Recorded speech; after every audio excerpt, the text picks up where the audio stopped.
It's 5 o'clock. We will call the meeting to order and begin with the Pledge of Allegiance. I pledge allegiance to the flag of the United States of America and to the republic for which it stands, one nation, under God, indivisible, with liberty and justice for all. Mrs. McLean, may I have a roll call, please? Yes. Mrs. McGinnis? Here. Mrs. Crane? Here. Mrs. Love? Here. Mr. Heyer? Here. Mrs. Egan? Here. Mrs. Horst? Here.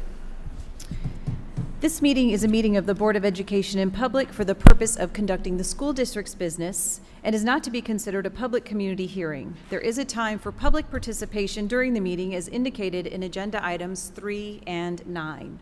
Item 2 is approval of the consent agenda. May I have a motion, please? I move the approval of the consent agenda as submitted. Support. All in favor say aye. Aye. Any opposed? The motion carries. Item 3 is citizens' request to address the board. You were given 2 opportunities to address the board. Under item 3.1, you can request to address the board on any topic that's on tonight's agenda. And under item 9, you're welcome to address the board on any topic. When making comments, please state your name and address and direct your comments to Kelly Horst, Board President. Each person may speak for up to 2 minutes. Per established procedures, the board will not respond to questions or interact with the speaker during public comment. Speakers are limited to those who follow the correct procedure, so please fill out the sign-up sheet as directed. It's the blue sheet located over here on the side table. And so if anyone wishes to address the board on our agenda item tonight, we really only have 1 item this evening. Now is the time to sign up to do so. Once that sheet is picked up, you will have to wait until item 9 to address the board. Mrs. Herzenstiel, since you're sitting closest, could I ask you just to take a quick look at that sheet and see if there's any name I need to review? Please, we're good to go. Okay, thank you so much. So, good evening, Dr. Ryan. We have no superintendent update, no regular agenda tonight. We will move on then to item 4, which is our board candidate interviews. So as you know, we are filling a vacancy that was left when a trustee resigned. Each candidate who submitted a letter of interest was provided with a candidate information form that gave us a consistent set of facts about that individual, plus a rubric that we discussed at our last meeting that described 4 categories by which we agreed by consensus to evaluate the candidates this evening. Each candidate was asked to present themselves to us as they see fit, based on their strengths, skills, and experiences found in those categories. Members of the board will then be able to ask follow-up questions in the time allotted.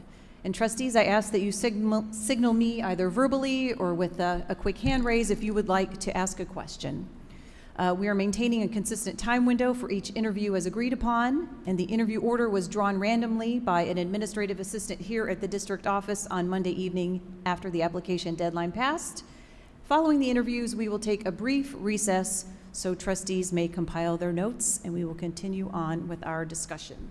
Is there any questions from the board?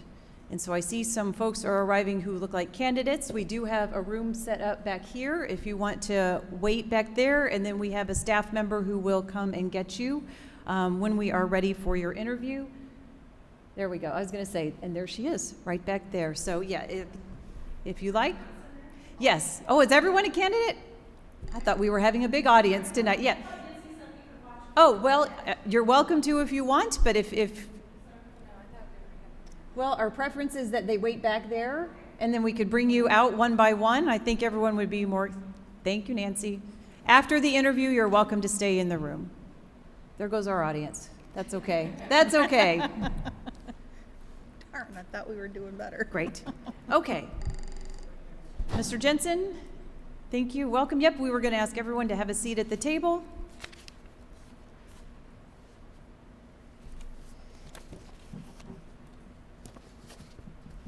So good evening, Mr. Jensen. Welcome. We will kick this off with you. And so as I've shared with you, we have about 7 minutes for you to share what you'd like to with us in terms of the categories that we've provided. And when you are finished speaking, we may have some follow-up questions from trustees. So when you're ready. Good evening. The reason I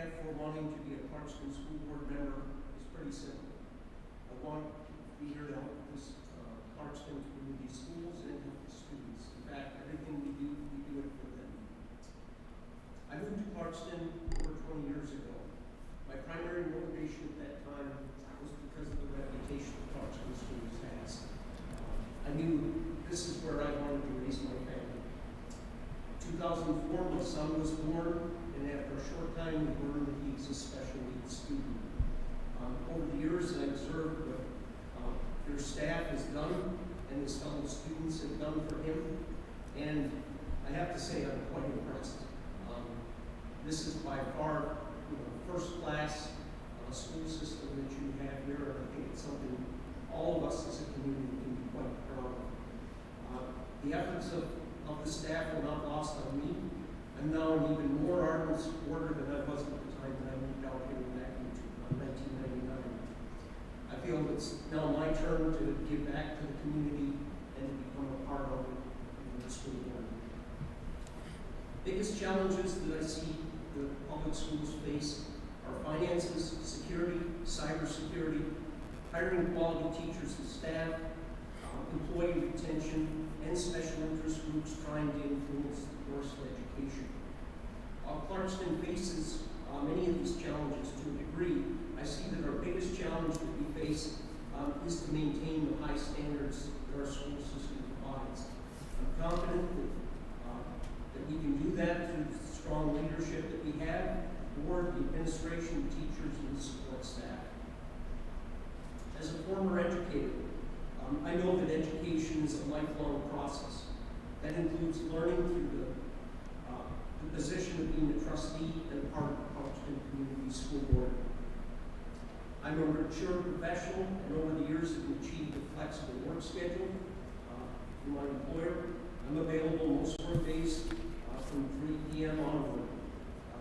I have very few commitments on weekends, so that makes me available for meetings outside of the normal course of doing business as a school board member. There's special meetings or training that I need to attend. I also have the benefit of 5 weeks of paid time off over the year, so certainly that can be used at any time at my discretion. In order to continue using what I've learned and the efforts that I would make as supporting the board, I would definitely be interested in continuing and running for a full term in 2024. I believe that my current role as safety officer for my employer demonstrates my ability to respect multiple viewpoints.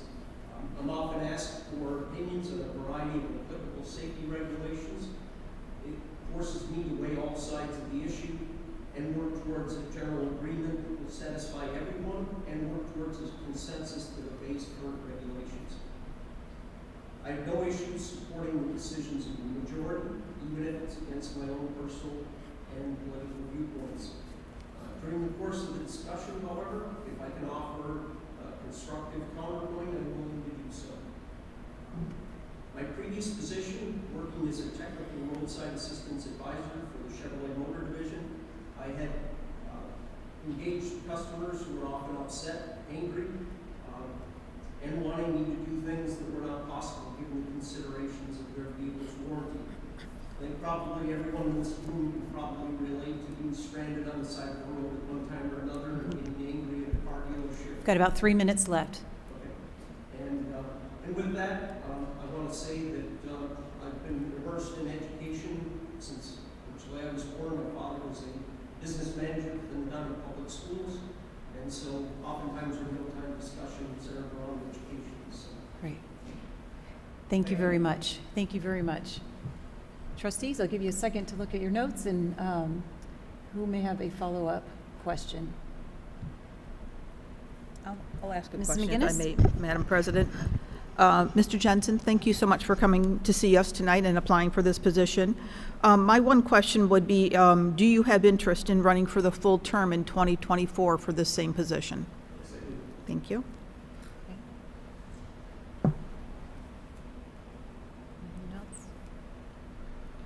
Mr. Jensen, I wonder if you could talk for a minute about your experience with special education and what ideas you might bring to the table in terms of how we could continue to serve those students or even improve that.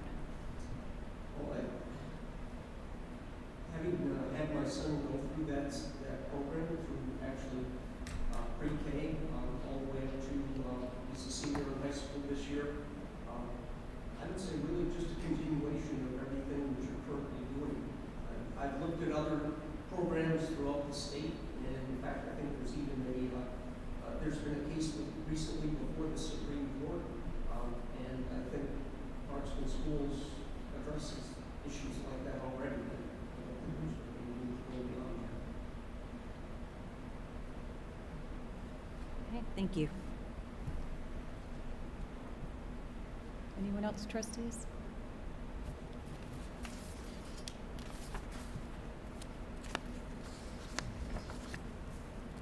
All right. Fantastic. Great. Thank you very much. Thank you very much for your consideration. Appreciate your time and appreciate your interest.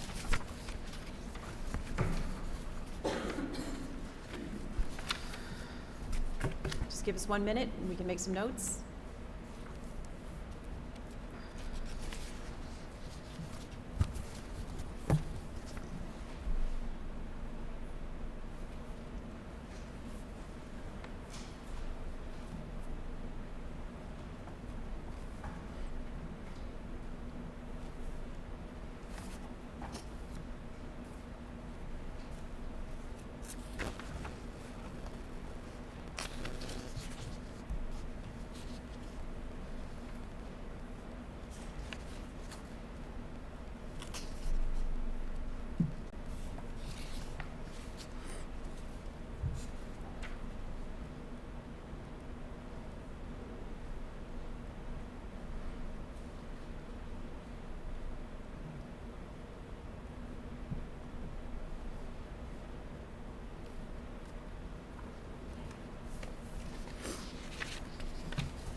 Good evening. Hello, Mrs. Rinke? Rinke, great. All right, just have a seat, and whenever you're ready, I'm going to start my timer here, and we have 7 minutes, and so whenever you're done talking, I'll give you kind of a warning. If you're still talking at 4 minutes, I'll give you a warning because there may be some follow-up questions from members of the board. Okay. Great, go ahead. Can you hear me okay? We can. Hello, my name is Lauren Rinke. I live in Clarkston and I work at University of Detroit University. I have 2 children enrolled in Clarkston Schools. First of all, thank you for the opportunity to be here and to share my thoughts on the state of the district. I'm trying my best to answer your evaluation criteria, but please excuse me if I don't get through all of it in the allotted time. So you asked candidates to discuss challenges facing the school district, and after considering not only my own experience and perspective, I also discussed with various stakeholders ahead of this meeting, and it came up with the following. Obviously, student safety is the #1 concern. Hiring and retaining qualified staff. There continues to be controversy surrounding curriculum content. Things have been contentious and political in our district. There's a lot of misunderstanding of what certain acronyms actually mean and how certain initiatives inform teaching practices on a day-to-day basis. The continued support of social and emotional health of students and staff alike is a huge priority and should be a continued effort on behalf of the district. Research has shown that SEL supports development of empathy, effective communication, and problem solving, and should be a priority for the district. I'm here personally for several reasons. #1, I truly believe in Clarkston Schools. We bought our house in 2011 when our oldest was just an infant. Clarkston Schools at that time had a reputation for educational excellence, and that has been our experience since the day our oldest began kindergarten. Our daughter is now in 7th grade, but attended Rose Ashenbaugh Elementary School, and her son is now in 4th grade at NSE. Excuse me. The dedication and energy of the entire NSE staff has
pursue entry-level employment or a skilled trade. I believe that we have the responsibility to ensure our students are prepared to effect positive change when they leave our schools. They should be capable of empathizing with others, accepting of differences, and have the ability to understand and critique news and information. I want the opportunity to ensure that all Clarkston graduates are responsible citizens of not only our local community, but the global economy. Secondly, you asked candidates to discuss their ability and commitment to participate fully in boardmanship. I'll start by saying that if I could be a permanent student, I would. If there was a job where you could just do research and study, I would have that job. I love learning new skills, and research is one of my consistent professional endeavors. I'm excited to learn the ins and outs of what it takes to be a board member. I'm consistently in search of professional development opportunities, and I always make time to attend workshops and conferences. I did consider running for the board in the 2022 election. However, I had just started my full-time career and was not sure I could make a commitment. However, now that I have a handle on my new position and the flexibility it allows, I'm ready to work hard for the district, and I am interested in running for a full term in 2024. Okay, that's about 4 minutes there, so let me just pause and see if anyone has questions, and then we can come back to you. I'm just looking for a short deadline. Okay. All right. You want to go ahead and ask your question, or do we let her finish? Go ahead, I'd say let her finish, Go ahead, why don't you yes, go ahead and finish, and absolutely. then we'll go to Mrs. McGinnis. I feel that I'm diplomatic, I'm an excellent listener, and I'm willing to seek to understand multiple viewpoints. I'm also willing to understand the various needs of all stakeholders in the district. I do not believe that political view should be a part of board decision-making, and thus I will do my best to remain impartial both emotionally and physically. I understand it is the board's goal to work toward consensus. Looking toward the future, I feel that the district can improve student academic achievement by further supporting social-emotional health and continuing to teach critical thinking and media literacy. The district should continue to support teachers and staff so that they have the tools, time, and energy to be adaptive in their teaching. We should continue to support measures of educational equity for all students and work toward creative solutions to ongoing problems. Thank you for your time. Okay. Thank you so much. All right, Mrs. McGinnis? Ms. Rinke, thank you so much for coming forward. As an educator yourself, I feel I can ask this question of you that I might not ask of other candidates. I'd like to understand your take as an educator on the third grade reading law.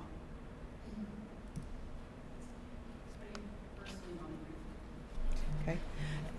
What types of curricular supports do you feel a district should put in place to aid students who may be impacted by this law?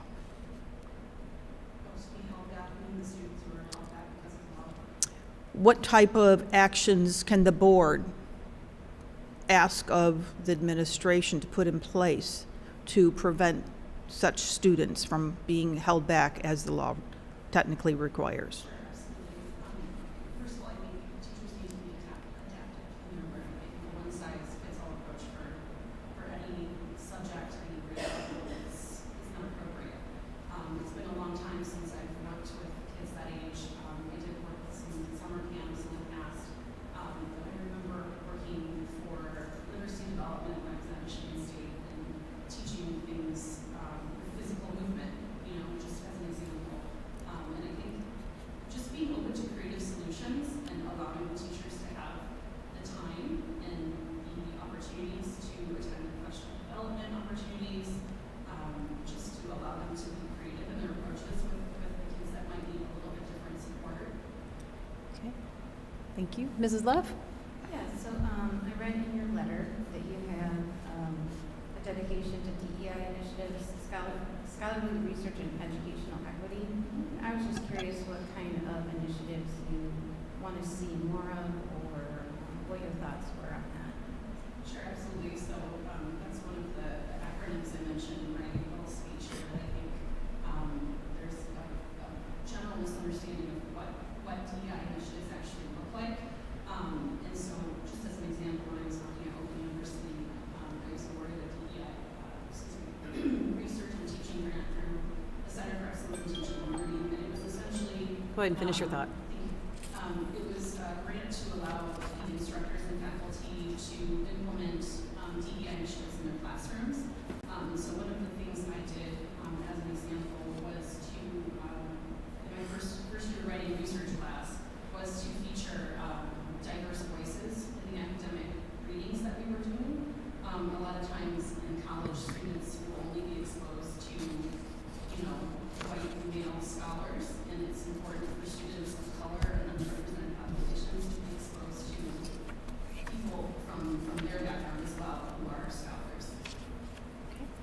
All right, thank you, everyone. Sorry. I I'm beat. glad we All right. allow our candidates to finish too, so. I mean, I'm not heartless. Yeah, we're going to finish an answer. I'm going to let him finish an answer. Okay. All right. Thank you so much. Appreciate it. All right, everyone take a minute and jot down any notes.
We'll go see where, okay, thanks.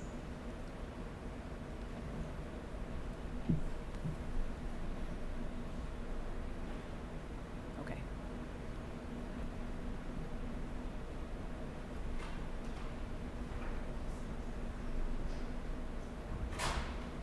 Good evening.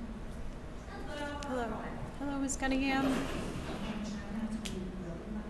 Oh, no, they want to hear you.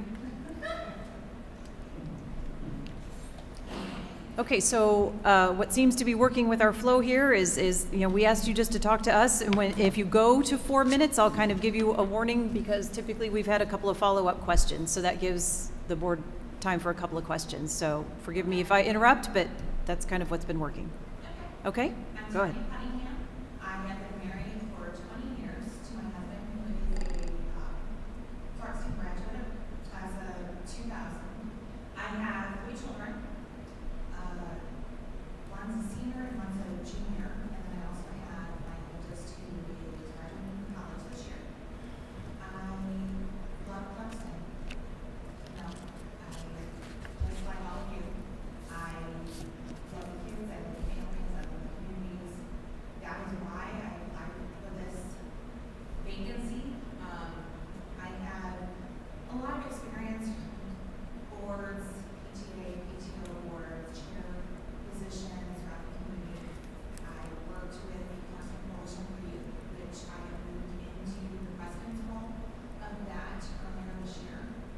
And it allowed me to want to do this. I thought there was maybe a conflict of interest in the past, that's why I got it on, because I wanted to be boots on the ground. So now that I've moved into that president's role, I feel like I would be a great asset to the board. Not to mention all of my other extracurricular volunteer opportunities. And as I looked after the sheet that I did, I was remembering a whole bunch of other ones. So I do it because I love to do it. I love the kids, I love the connections, and I also love the staff members and the parents, the community. So that's kind of why I decided to run.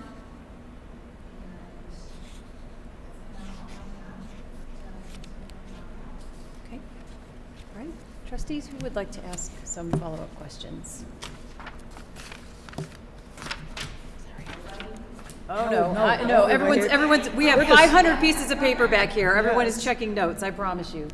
Mrs. Crane? Thank you very much, Mrs. Cunningham. Do you see this as just a 2-year filling the role, or do you see yourself, because it does take about a year to 2 years to really learn the role, do you then see yourself wanting to run and do the full campaign for the 2024 election? And you know what, I'm gonna say, I don't know. So it's gonna mean, I can see myself running, yes. Mm-hmm. You know, I'm not gonna say yes or no to that. I just don't know at this moment. Okay, thank you. Okay. Ms. McGinnis? Thank you, Ms. Cunningham, for coming tonight. My question would be, with your extensive internal knowledge of the district, being a parent in almost every building, and our community extensively with the task force, I'm curious what you see as the biggest challenge facing our education system here in Clarkston. Well, I think that it's in public education altogether. Currently, right now, lack of funding, lack of resources. So I kind of feel like we, and, you know, as a parent, we are overcoming COVID, right? The lack of learning, the decline in learning that we have experienced during the 3 years, really, of COVID. So I think that's going to be our uphill battle. You know, and then of course, you know, the numbers in the classrooms, you know, the same old story. That's always been a hot topic is, you know, student to staff ratio in the classrooms. So I really think that we need to kind of look at the child as a whole and try to figure out what each child needs in their learning capabilities to help them overcome whatever they're struggling. Thank you. Mrs. Egan? Yes. I'd like to ask you if you could describe for us what you think the role of a trustee is. So basically, I kind of feel it's a partnership. It's a partnership with the administration. It's a partnership with the students, the stakeholders, the community members, and basically we're here to govern, to care, to be loyal, to kind of just oversee and have the best interest of the people. Thank you. I get to ask one too every once in a while. So could you talk about a situation where you found yourself in the middle of maybe some opposing sides, two different viewpoints, and whether you were the final decision maker or you had to be a part of a decision? Just talk about how maybe you navigated that, especially when one side was going to be disappointed or maybe angry, knowing that you've been involved in some board service before in some of your organizations. Yeah. There's been many different times when one person on the board feels that money should go towards this item or not, you don't have the funds, right? That's why a lot of the schools here developed that ways and means type of operation. So one of the things that kind of draws everybody in is they care about the kids.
Thank you very much.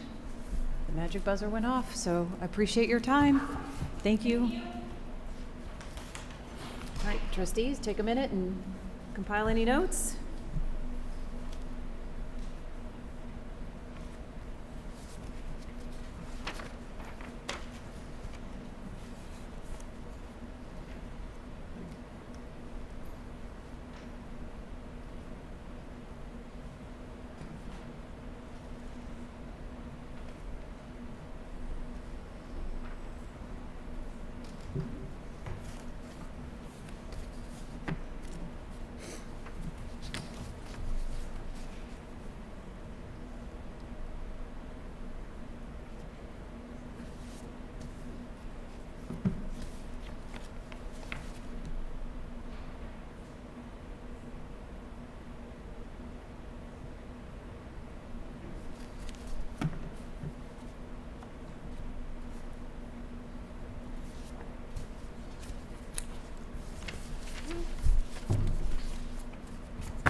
I think so. Yep.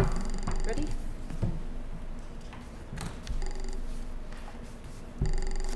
Good evening. Okay, whenever you're ready, you can just talk to us. I'm going to give you kind of a wave. If after 4 minutes you're still going, I'm just going to let you know that we may want to save a few minutes here for some follow-up questions from trustees, but you know what we want to hear about, so I'm just going to go ahead and let you introduce yourself and start talking. Thank you. Thank you. Well, it's nice to see all of you again. Thank you for having me. I would like to take this short opportunity to be able to talk to you about some things that you would not be able to glean from my resume or from the letters of recommendation from Clarkston Community Judge Gorsuch. My family and I are new to the area. We moved to Clarkston in July of 2021. I'm telling you this to let you know that I'm not applying for this position because I have some personal right against the district. I have been here long enough.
Thank you so much.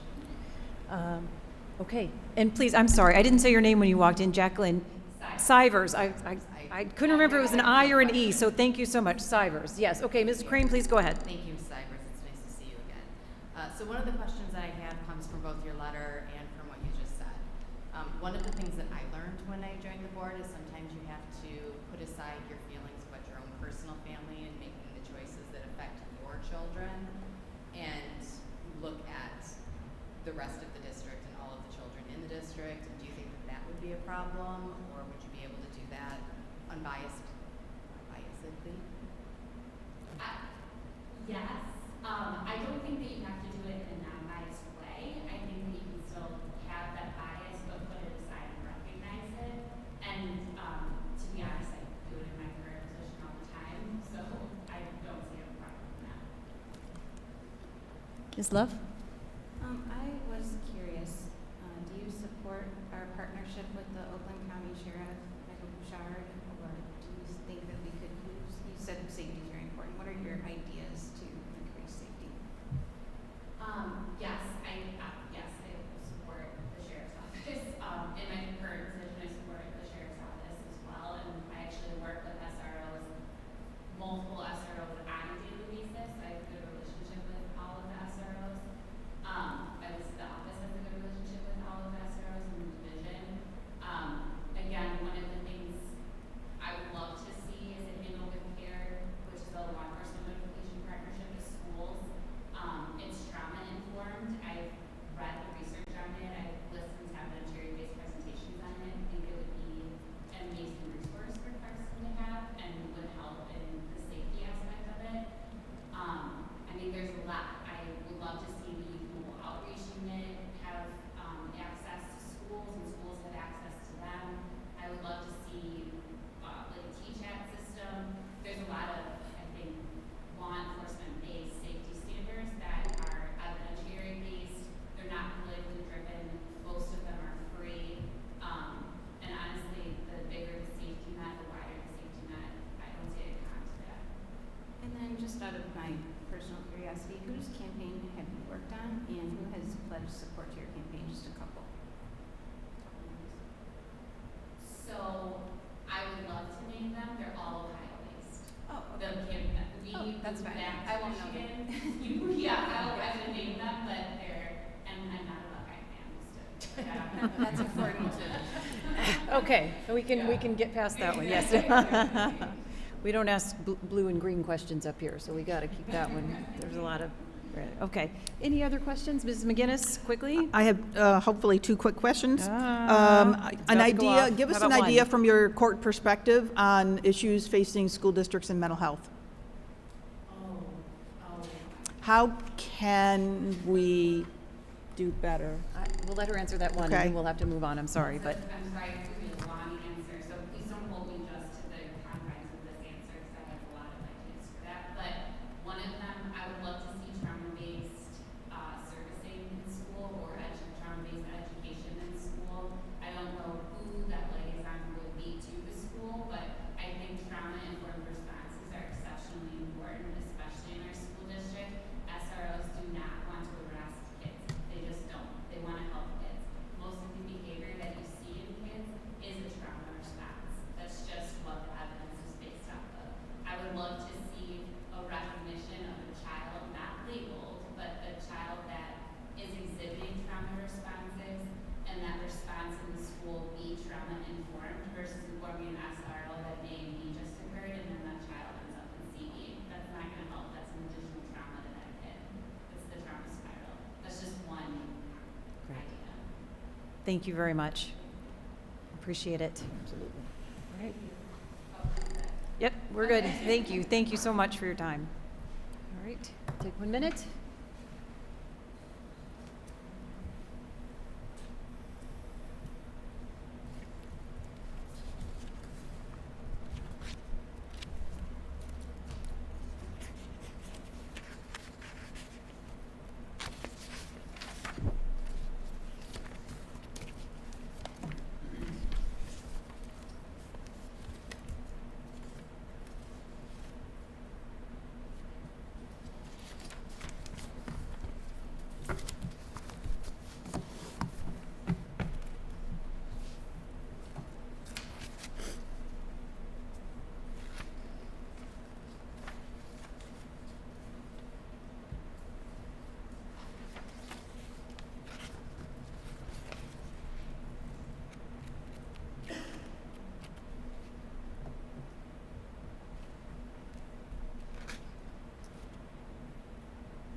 Good evening.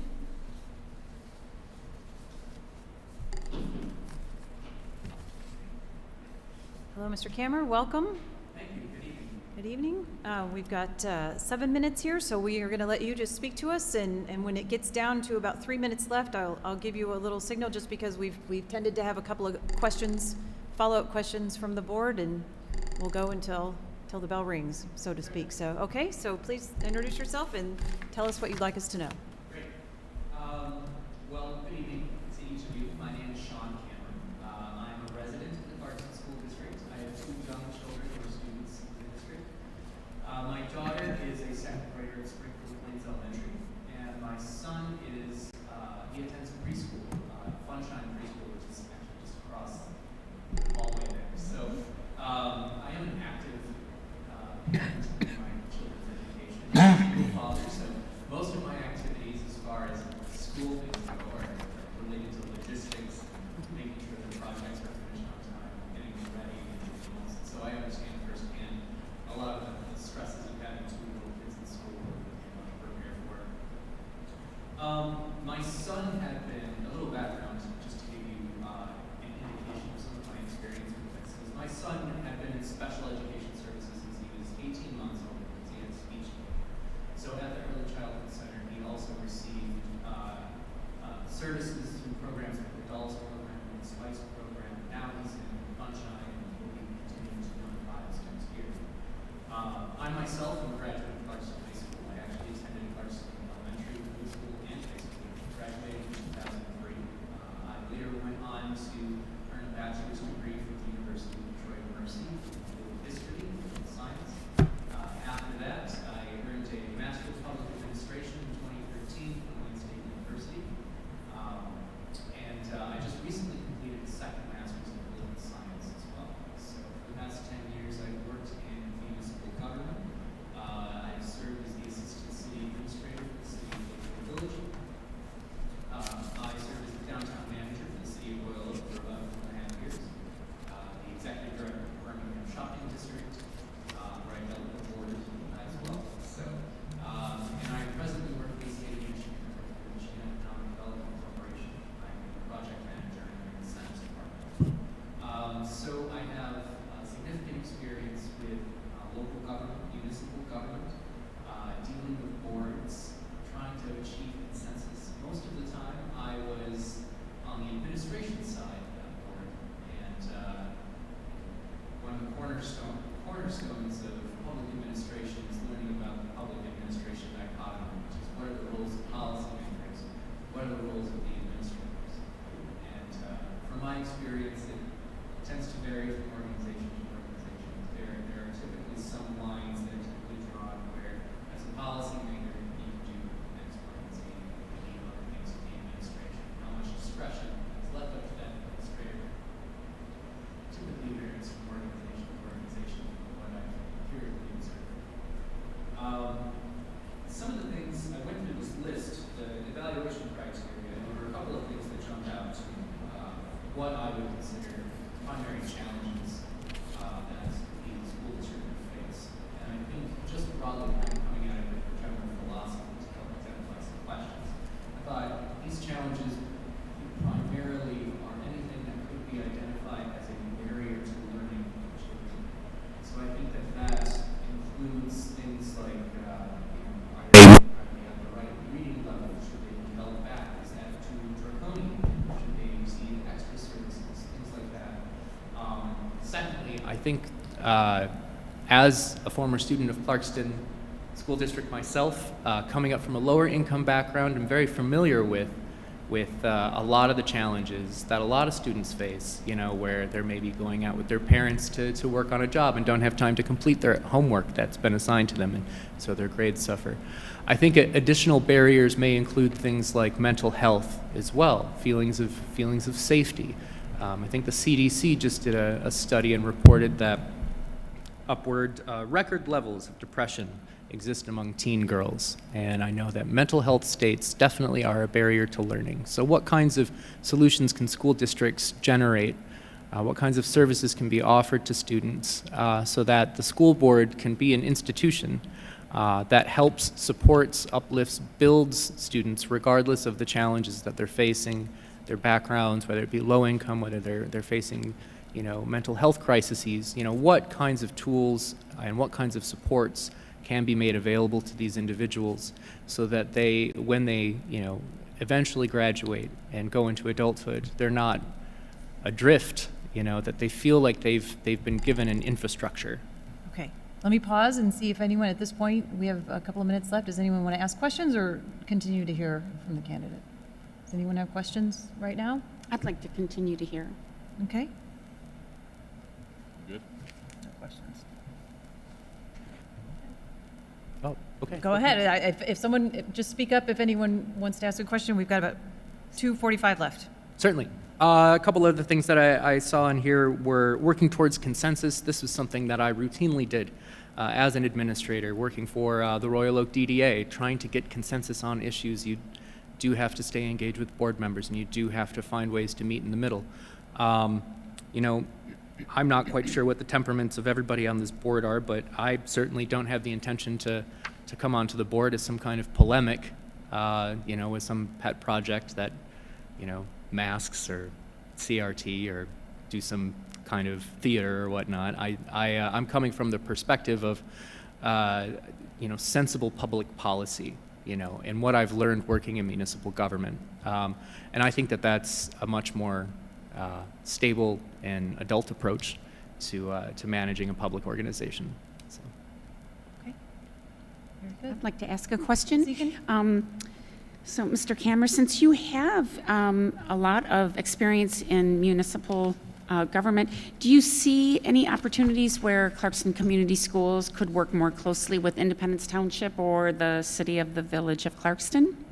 I think it's certainly possible. I haven't given any significant thought as to what specifically could happen, but I think it's definitely possible. I know the township does have programs. My daughter's at one of them right now. It's an art program over in the Clarkston Community Education Center, and that's put on by the township. I think that's their Parks and Rec department. So I think there could be some opportunities for collaboration. I think that could be one of them, for instance. I don't know.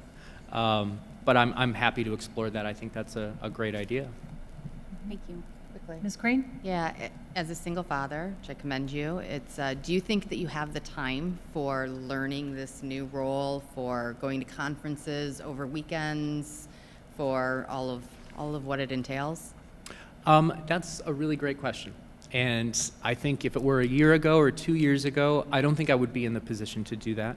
So I think now I'm working at a job where I'm able to work from home, so that makes the logistics, moving my kids to and from school all day, a lot easier. I can flex my time a great deal. So I think I've reached that point where I've got an open enough calendar where I can take on something else. And fortuitously, I opened the Clarkston News one day and I said, oh, hey, here's something I can, say yes to now. So yes, I think I'm up to that task. Thank you. Okay. Ms. Love? Have you ever attended a school board meeting in the last 5 years? And have you ever attended a Independence Township meeting? Please go ahead. Go ahead. I have not. So I'm a recent move back to Clarkston in the last couple of years.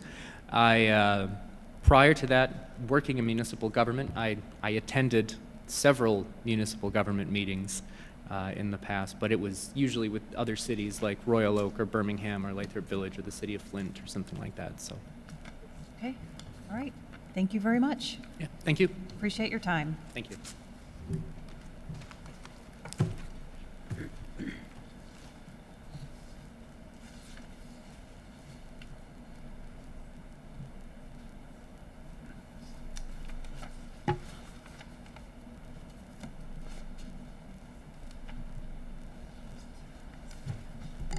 Okay.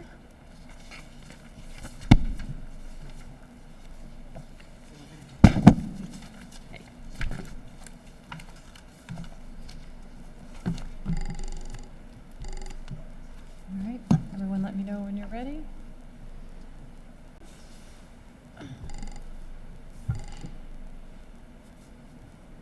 Okay. We finally worked out the signal. I signal you, you signal her. Okay, great, because I'm staring around the corner like she can't see me. Sorry, it only took us. Good evening.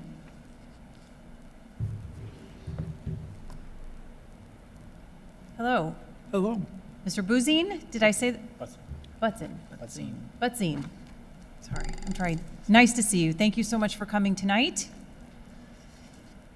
I first want to thank you for the opportunity to apply for this position. And I also like the transparency of the process. I think that's very important, and I have a feeling that's the way you operate, which is good. A little bit about my background. I've been married for 48 years to my wife, Cheryl, who happens to be here tonight. And I had 3 children that went through the Clarkston school system. 3 went on to get bachelor degrees. One of those kids went on to get a master's degree. I have my own professional background as I worked for Clarkston Schools for 36 years as a school social worker. I was the first director of the SCAMP program. I helped develop that program. And I also want to thank you as a board for your continued support for that program. It's very worthwhile. While I was a school social worker for 36 years, I was also a faculty member at Oakland Community College for 35 years, teaching in the psychology department. I did a little bit of private practice, but that didn't amount to a lot. And that's my background. Community, I was a representative for the School Social Work Council at the Midwest level, so I also was the president of the State of Michigan School Social Workers Association. And at that time, I learned a lot about politics and education, because I always thought, there's no politics in education, it's just education. Yeah, I know, that's pretty naive, but that's the way it is. And at that time, back in 1985, when I was president of our board, they were trying to do away with school social work, or certainly minimize it. They were attacking psychologists, social workers, speech clinicians. They kind of went at us all at once. And during my tenure, I was able to get the board, I helped the board be convinced that they needed to hire a lobbyist, and they've had a lobbyist ever since. And as you know, mental health is an extremely important situation in our schools. It has so much to do with safety as well as their ability to learn anything. And I felt blessed, and I've said this in many places, that all my life I had 2 jobs. I'd look at the 2 main jobs, the teaching and the social work jobs, that I love going to every day. Not too many people can say that. And there were some days that were very, very difficult. We had to deal with the death of a school principal. We had to deal with many student deaths, tremendous drug abuse issues off and on in the schools, and all kinds of crises. I even remember the one time I was asked by a parent to lead a memorial service at the high school when they dedicated a tree in their child's name, and I went to my pastor to get help with that one. I also, in terms of the community, have been involved with all kinds of community things, but I won't get into that. Advocacy for Clarkston schools, I've always fought for Clarkston schools and public education. I believe public education is the soul of America. And for people that disagree with that, I understand why we have other school systems, because after I retired in 2010, I worked for 4 charter schools. One of them for 4 years, and the others in and out because they were temporary jobs. And so I got a picture of what's non-public education is also like. And the charter school that I love is still going, and it's in Grand Blanc. The biggest challenges facing public education, I think, continue to be funding. It's going to continue to be that way. If you read your paper probably tonight, or certainly by tomorrow, you're going to see that several states have just passed laws to fund private education, Arkansas being one of them. And it's going to be a continuing issue. I feel fairly good about the political climate in the state right now, that won't be as big a crisis as it has been, but you can't count on that. You can only count on what we have today. Yeah. Tell you what, let me just ask you to hold 1 minute and see if we have any questions at this point. Otherwise, we will let you continue. Ms. Love? I just was curious if you wanted to run again in a year and a half, and if you, are you up? It can be very difficult, time consuming. I know I had to knock on a lot of doors, raise money. Are you up for that? I'm very sorry, but I had a hard time hearing that. Could somebody repeat that? Sure. She's asking about plans for 2024, if you would be interested in running again. This is a 2-year, where this seat, expires in 2024. So is this Yes. something you're looking at as a temporary, to fill, or are you looking as a long-term No, interest? I know I've been around a while, but yes, I intend to continue to be around. Okay. And as long as my health is with me, I actually was going to run for the school board a number of years ago after I retired, but I had bouts with 2 different types of cancer and had to get through that, and I wouldn't have been able to do anything consistently. Okay. So I didn't do that. Okay. Great. Well, there's another, please keep talking. I just wanted to pause and give the trustees a Okay. chance to weigh in, but we have another minute and a half, so anything else you'd like to tell us, please go ahead. Okay. Challenges facing the school district, obviously, funding is always a challenge, although, as I said, I think it's probably a little better than it has been. But helping the broad range of students that come into the schools achieve at their highest level is always a challenge. And there's always new theories, new ideas. I can't tell you how many times in my 36 years we were doing something different the next year than we did the year before. And sometimes it doesn't hold up to the research that said it was going to do. So it's a very difficult job. You all have a very, very difficult job. I don't look at this as any type of, oh, I'll just spend a few minutes here and there. It's a challenge, and I respect all of the time that you put in. Obviously, you have a major building project. There's going to be people that are not going to be happy with it. You're never going to please everybody when you have a building project. You do the best you can, and hope that you have enough consensus that you can get through that. Safety is still an issue, always will be an issue. It was an issue when I was a student. I remember one time I had a parent come to me, and she said, I want to tell you something about my son, and I want you to do something about it. I said, well, what's that? And she said, he's involved in a gang. And this was many years ago, several police liaisons ago. And I said, now, it doesn't do me any good to just have that information. Are you telling me you're willing to have me share it? I shared it with our police officer at the time, one of our first police liaison officers, and he acted upon that. And unfortunately, we had to kick the student out of school.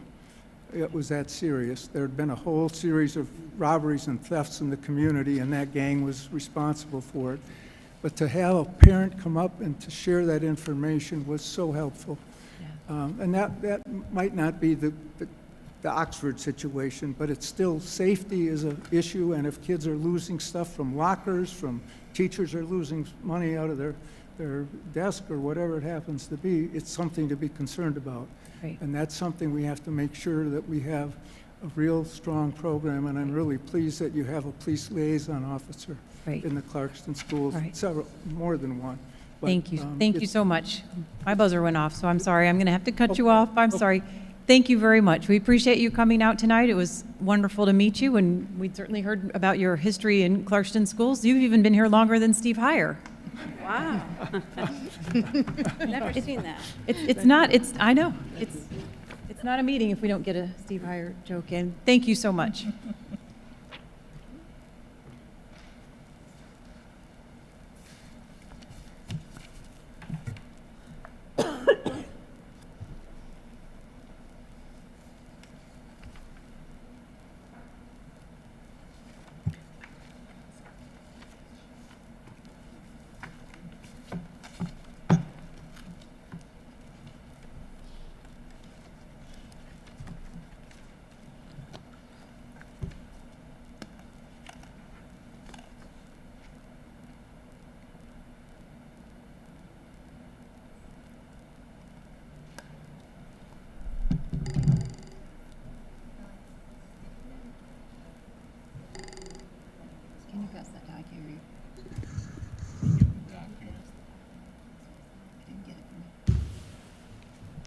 Hi. Hello there. Hello. I guess. All right. Mr. My name is Mangan? Dave Mengen. Let me just tell you, I'm okay. going to start the timer. If you're still talking after about 4 minutes, I'm just going to pause you for a minute to see if we have any questions from the board. If not, I'm going to let you continue talking. Okay, great. Okay? Please go ahead. All right. My name is Dave Mengen. I was born and raised here in Michigan. I went to Troy, Athens. When I was a kid, my friends would go skiing up north. And to me, Clarkston was up north. I didn't know any different, by now. So. I went to Alma College. My parents relocated here to Clarkston in 1988. And over the next 5 or 10 years, my brother and my sister and I all ended up moving to Clarkston. I joined a struggling software company in 2000, and I brought in some clients that put us on the map and actually made us a viable company. And but there are 3 partners. Every decision is a discussion or a compromise. Sometimes I get what I want. Sometimes I don't get anything I want. And sometimes we meet in the middle, which is most often we find something that works, right? Having multiple inputs slows the process, but it usually gives us the best results. I manage customers, projects, and people all the time. Even though I specialize on the hospitality side, it's like airlines, trains, hotel chains, etc. Our company doesn't have salespeople. We work on basically our reputation, quality of work, and word of mouth. And integrity is what we focus on.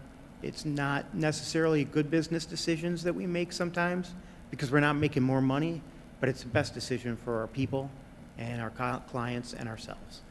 I was on the board of Michigan Sports Unlimited. We do adaptive sports and recreation for several years. I play wheelchair rugby, which I've done for 23 years, but I also have had the opportunity to help start leagues in 9 other countries, one of which is now 9th in the world, Colombia. I was commissioner of the 500-player league for 8 years. I worked with the board by interpreting the rules, the Constitution, the bylaws, and enforcing those rules, and working with the board to help move things forward and develop the league. It's a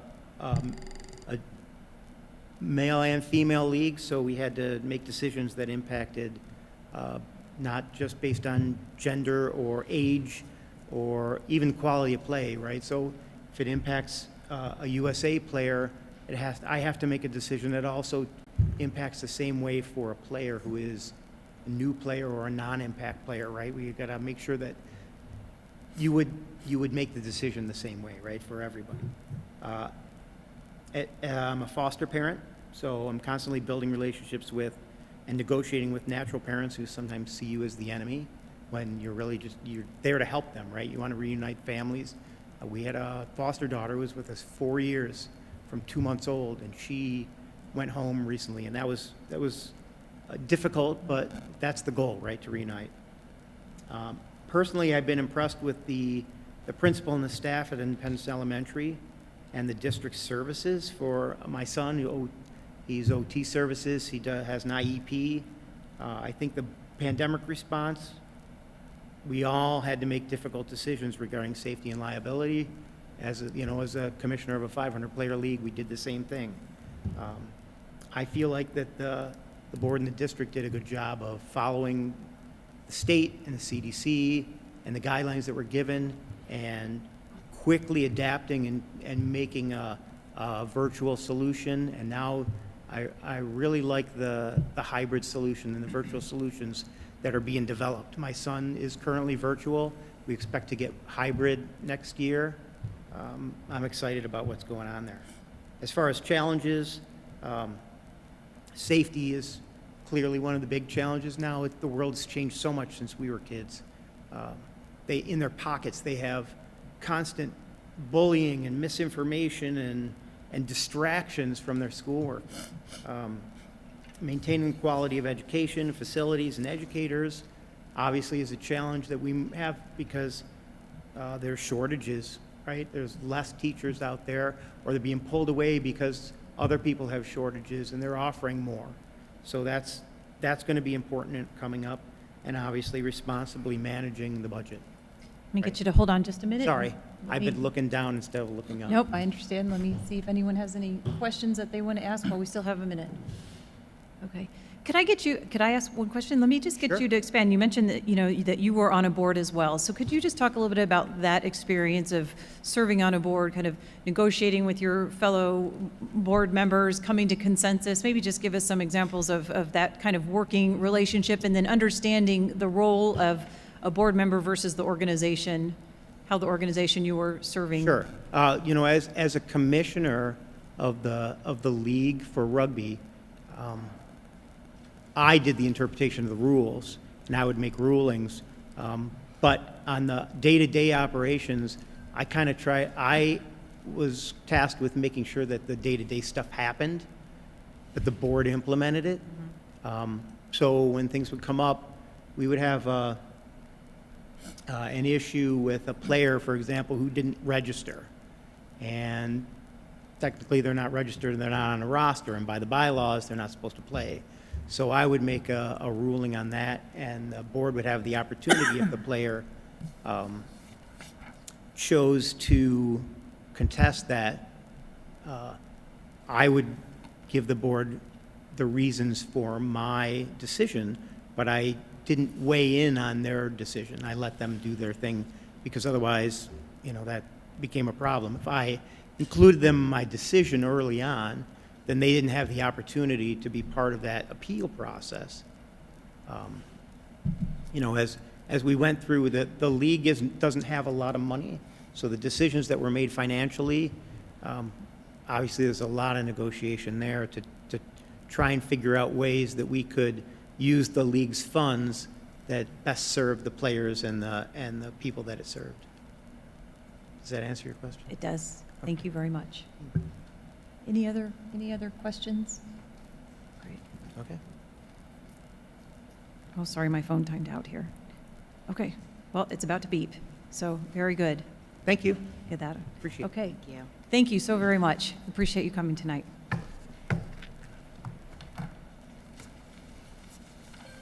There we go.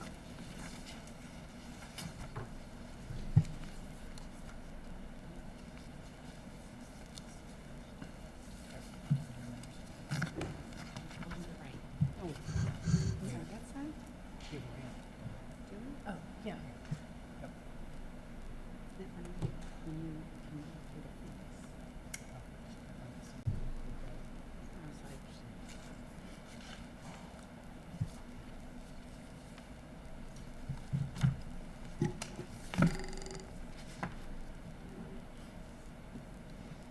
Okay, ready?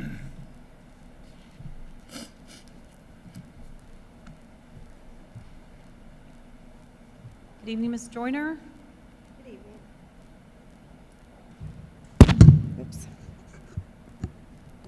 So we'll just let you start talking. Okay. If you're still going after about 4 minutes or so, I might just give you a wave and pause and see if we have any follow-up questions from the board, just to make sure our questions get answered. Otherwise, we're just going to let you keep talking. Okay, sounds Okay. good. Thank you. Great. Good evening. I'm applying for this position because I am... A little closer into the microphone, please. Just pull it a little closer to you if you Pull can. it closer? Okay. Thank you.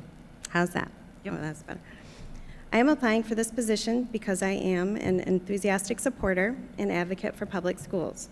My husband and I are graduates of a local public school, and our 2 children are recent Clarkston High School graduates. I believe that public schools are the foundation of our future, providing essential knowledge, support, and skills to all of the children in our community.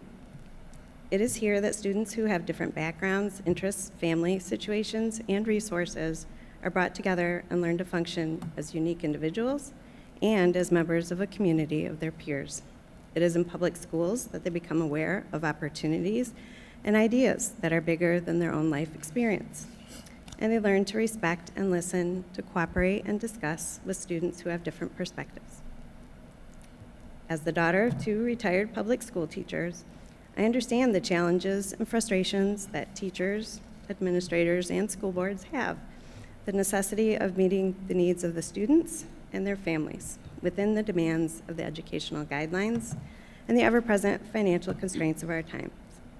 I'm inspired by the teachers I have known, my parents and family members, my teachers, my children's teachers, to want to contribute and build upon their dedication to improving the lives and prospects of young people. I would be happy to share my skills and time by committing to and participating in the board meetings, events, and training that would come with this responsibility. As my adult children are pursuing their own endeavors and my engineering career is winding down, I have more time and energy to dedicate to the community and the causes that I am passionate about. I'm willing and able to participate in the respectful discourse that this position will demand. My professional engineering experience has required me to work with people from many backgrounds on complex and extensive projects. Our responsibilities and objectives had areas where they overlapped and areas where they conflicted. I was able to lead project teams through difficult decisions, facilitate objective evaluations and discussions, and arrive at solutions and decisions that all could agree on. As a member of the school board, I would be greatly interested in learning the perspectives of all students, families, teachers, and evaluating the issues with a broad mind. I believe in transparent and respectful discussion and would work towards solutions that can benefit and satisfy the team and the students. I understand the role of a trustee and look forward to learning more about the interactions and complexities of this vital role in our community and our future. I would value the opportunity to participate in the process of working with the administration in establishing the district goals and policies with reflection on the needs of our community and attentiveness to the importance of this in the curriculum. I believe that it is our obligation to ensure that all of the students in our community have a safe place to learn where they feel seen and heard. It is also our obligation to provide the best preparation possible for the opportunities and challenges they will face. Our future rests on the shoulders of our children, and the more we can acquaint them with what the world looks like outside of Clarkston, the more unique skills and perspectives we can give them, the better their chances of success. Public schools are the right and responsibility of all of us, and they support our future. I would be honored and inspired at being selected for the position of school board trustee. Great. Hopefully, I haven't bored the board. That was succinct. All right, thank you very much. Questions, Ms. Love? I was particularly interested in your letter about your valuable insight into the STEM program, and I was just curious if you had any ideas for recruiting kids into these types of programs that are rigorous and academically challenging. Yeah, so actually when I was growing up and going to high school, we didn't have those kinds of programs like we have here at Clarkston. I participated in A World in Motion here at Springfield Plains as an engineer when my children were young, and I thought that was a wonderful application.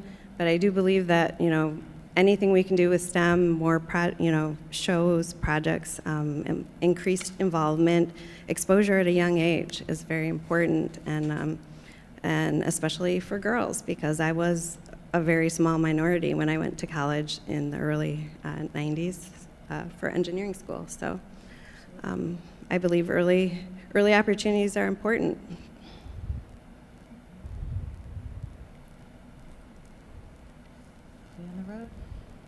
Could you expand a little more on what you said?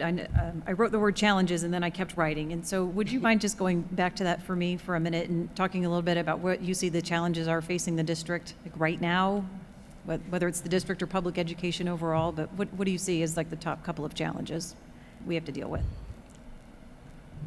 So right now, I guess I do see the division in the community. My kids had wonderful experiences at the school, but they also witnessed some of the division in the community and society in general. And so I've appreciated the opportunities that I've seen for dealing with that. I do think that's a challenge for everybody in the community, not just the school district, right? Parents too. So I also know that there are challenges with prioritizing different programs for different levels of learning, right? Some kids need a lot of different support. We have wonderful AP and IB programs that many kids take advantage of, the STEM program, the skilled trades programs that they're able to, go get training in, and the collaboration and that kind of education is very important these days. So I know those are challenges because not every kid wants to go to college. Not every kid is aspiring to to get those degrees, but they do need their high school degree and some additional opportunities and support sometimes. Okay. Thank you. Mhm.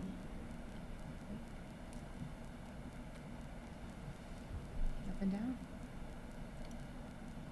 Well, you didn't, Boris. You apparently did a very thorough job because I'm not Oh. seeing any follow-up questions here. Everyone good?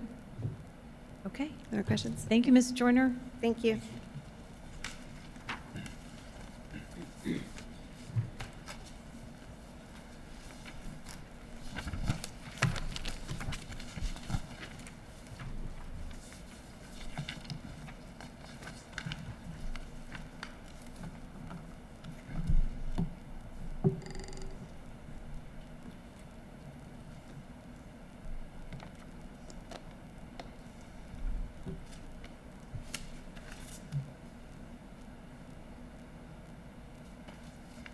Very good.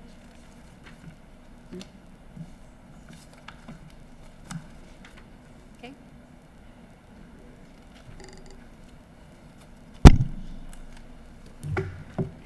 Good evening, Mr. Need. We're just going to let you talk for a little while. If it gets to be after about 4 minutes or so, I might just have you pause and see if we have any questions at that point, so the board gets its questions answered. If not, I'll just let you keep talking. Okay, great. Until we're done, okay? Well, thank you very much for giving me the opportunity to apply for this vacancy. I think there are a few reasons why I think I'm well suited, not the least of which is my experience. As most of you know, I've been on the board for 7.5 years. And this is a time where I think you need someone experienced as opposed to trying to orient somebody that has no understanding or background necessarily with the district and how it operates. Budget time is almost upon us, and I've been through that process many times. When that's done, then it'll be the new year and doing goal setting and establishing priorities, and I've been through that process several times. And of course, we have the bond that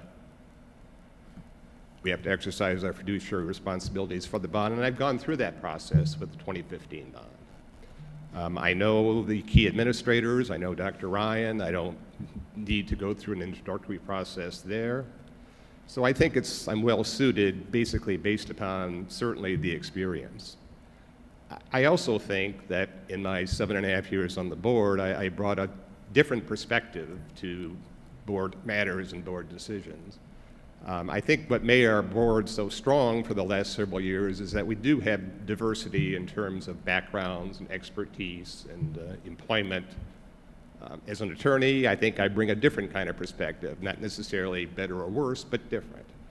I also have experience in things like bylaws and policy, discipline and personnel matters. In my day-to-day job, I work a lot with the Open Meetings Act and the Freedom of Information Act, again, issues that are important with regard to the district's operations.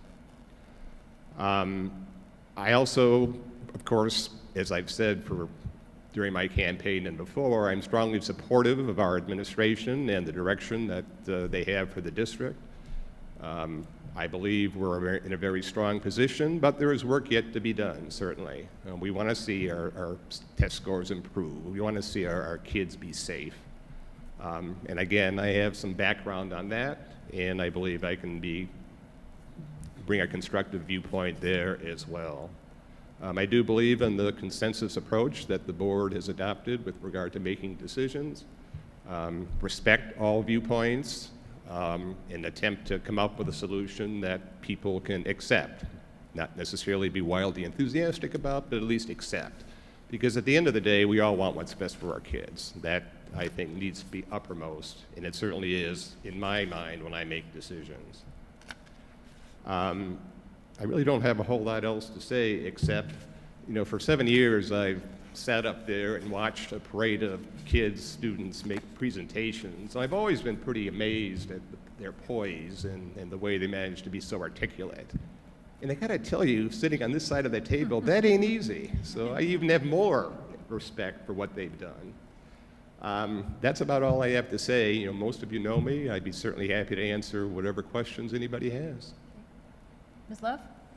Well, I really respect the fact that you ran, you lost, but now you're coming back. It really proves your dedication. I guess my question to you is, are you up for it again in 2 years? You know, I'm going to do in 2024 what I did this last time, which is after the first of the year, I'm going to, take a long, hard look at it, see where I am, talk to my wife about what she's willing to support, and then make a decision there. I'm not going to commit to, if you're asking if I'm committed to run in 2024, no, I am not. I'm going to make that decision probably earlier in 2024, like I did last time. Okay, that's fair. And I also, I do think that having run for office and, gotten about 8,000 votes, that does demonstrate some community support as well. So.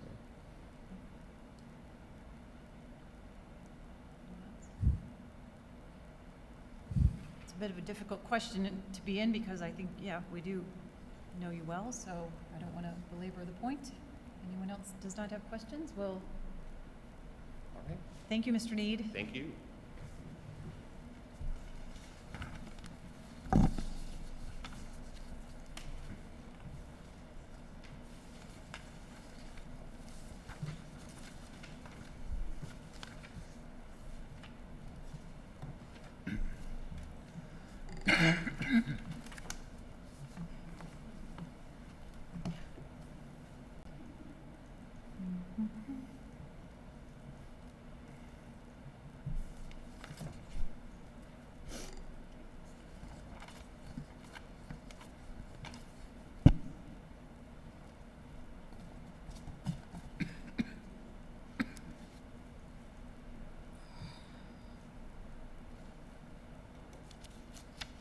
Good evening. Hello. Thank you so much for coming. Thank you It's for Hannah, having is it Peter Parker? Yes. Very good. Well, it's nice to meet you. Thank you so much for being here tonight. Of course. In just a minute, I'm going to hit the button, and I'm just going to let you start talking as we had discussed in our emails. And so if you're still going after about 4 minutes, I may just pause you and see if the board has any questions at that point. If not, I'm just going to let you continue to share with us whatever you have. So, Okay, great. wonderful. Please Thank go you. ahead and tell us what you'd like to tell us. Okay. So my name's Hannah Zeter Parker, as you already know. A little bit closer to the microphone, please. Sorry. I'm a 2012 Clarkston graduate. I went through Clarkston Schools starting in kindergarten, so very familiar with the schools, and my class was the first one to go through with the new 6, 7, 8, 9 setup, which I thought was awesome.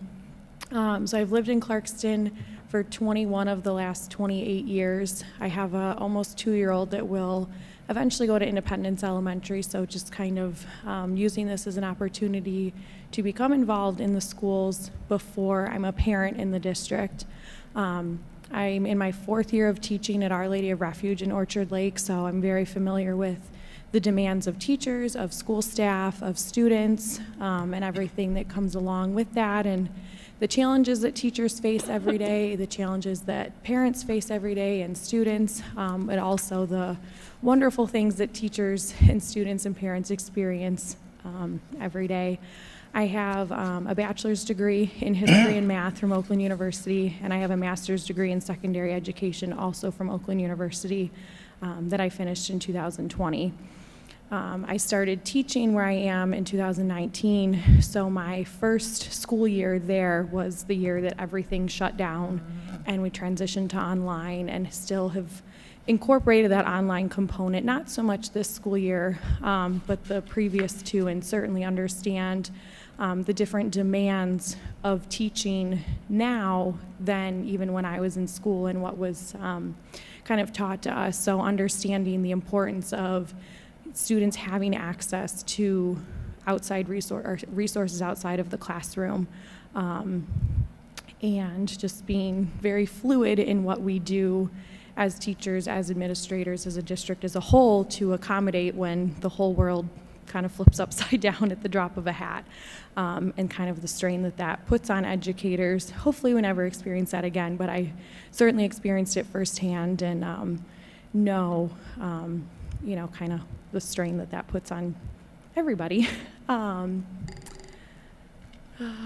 I guess, like I said, I do understand, being an educator, the challenges that we face as far as like security and teacher shortages and enrollment certainly changing. I know recently it was in the newspaper about Clarkston's enrollment slightly declining, which I kind of always make the joke with our declining birth rate as just as a nation, that we could start turning elementary schools into nursing homes, since we're building so many of them in the community. But I do know that's a concern. On the other side, I do know, working in a private school, that our enrollment has been up, and so, trying to, if potentially as a board member, work to see how we can make that shift, even that out a little bit. I think that's about it, I guess. Okay, well, good. Well, let's open it up to some questions from the board. Ms. Green? Yeah, thank you very much for coming. Thank you. I was a K through 12 private school student, and so it was a big adjustment coming to the public school side. Can you talk a little bit to that, the fact that you are a private school teacher, which we very much appreciate having an educator's perspective up here, but the public school is very different. Yes, it is. My experience as a student was only in public school, so certainly making the change to teaching in a private school was challenging. I'm, still adjusting a little bit to that, but I do understand that would be kind of challenging and maybe questionable. So I guess just trying to immerse myself back into the public schools at every opportunity I have, because I realize they do function a lot differently, and certainly don't attend Mass every Wednesday, and very strict differentiation of church and state, unlike what I experience now. And so certainly keeping personal values and things like that to myself, and not, saying to students when they're misbehaving, I know you weren't raised this way in the church, and things like that. So I do, would have to make that adjustment as need be. Thank you.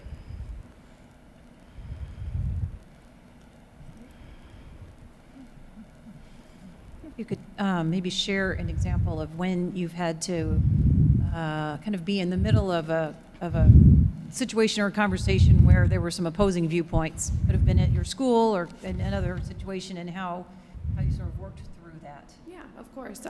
We, where I'm at right now, have a huge parent involvement, and I know that's not always the case in public schools, but certainly run into a lot of issues where, one situation happens in the classroom, a student goes home and says one story, and the parent comes at me, after school in an email, or shows up at the school the next day, and there's a lot of conflict. And so really just trying to explain to the parent the situation that occurred, see if we can meet in the middle, trying to just keep clear communication, and, while still maintaining my boundaries and understanding where the student's perspective is coming from. And I usually like to, with the students, set goals to make sure maybe that the situation doesn't happen again, or how we can, work to better the situation over a couple of days. But I've had many instances where the parents, are fired up and come at me, and really just trying to stay calm through it and explain the situation and understand their side of it, and without letting boundaries go, kind of compromise when we need to, and certainly try to make sure that everyone walks away, maybe not happy, but at least in a better light. Mrs. Egan? Yes. Could you tell us what you think are the biggest challenges in public education today?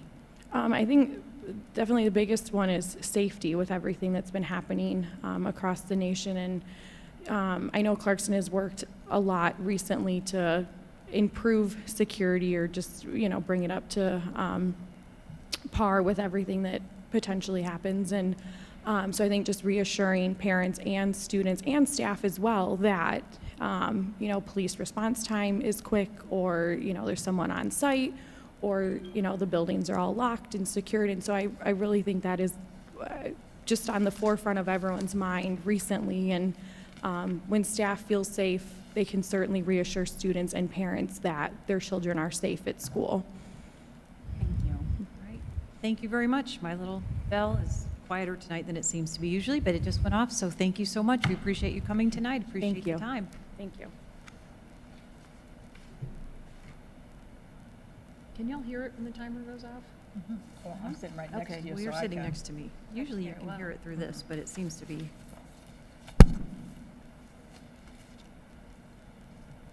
And trustees, just a note on our agenda, I received word that Mrs. Paul is not joining us this evening. She said she had a family emergency come up and would not be able to interview in person. So we have 2 more candidates to interview in person. So I think we will be ready here in just a moment for Mr. Pesnowski.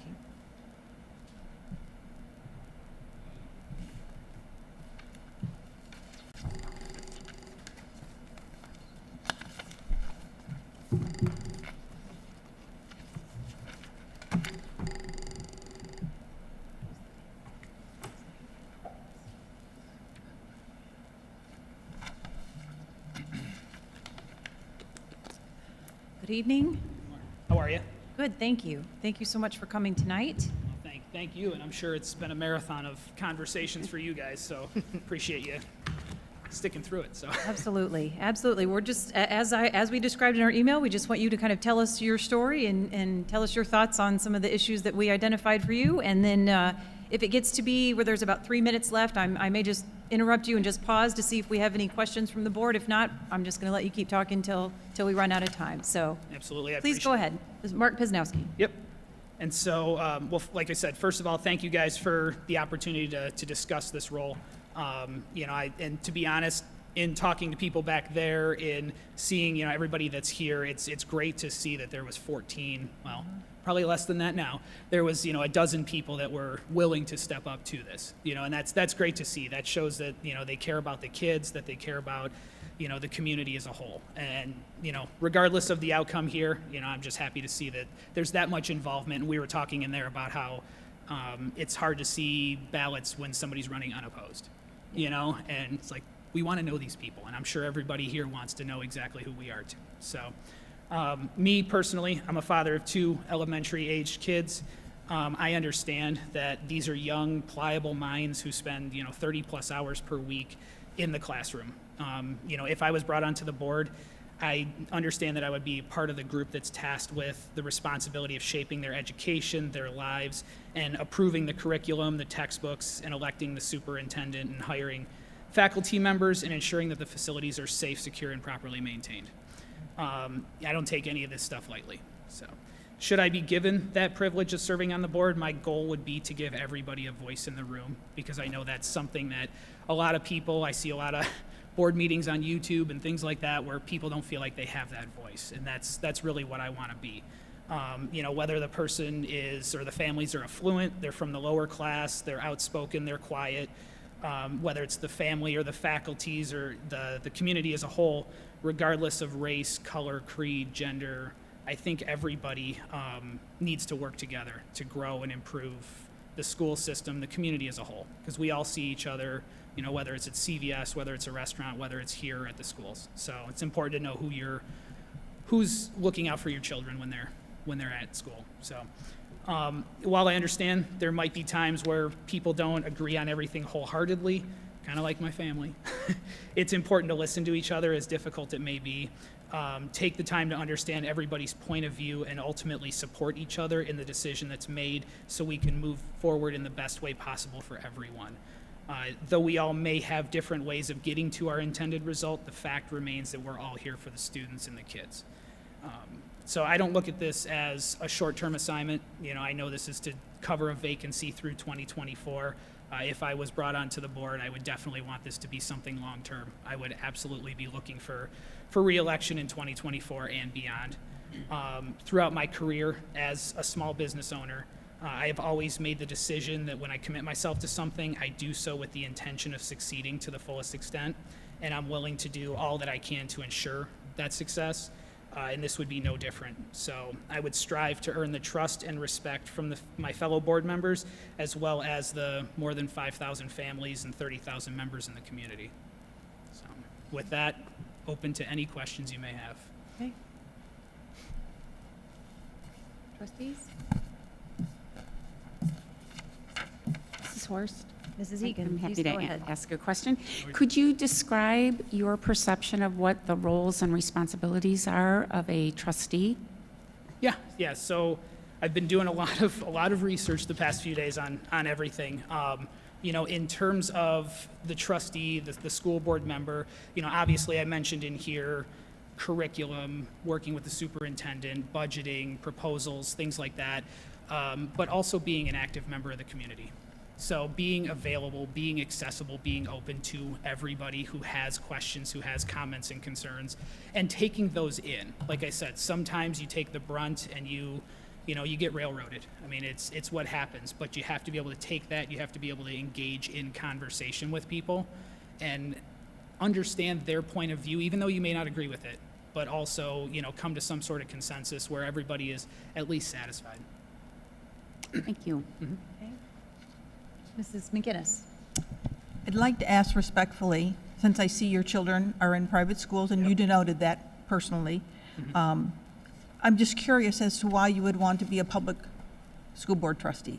Well, my kids were in public schools until COVID. We actually, and I mentioned it in my form, we relocated here from Lake Orion.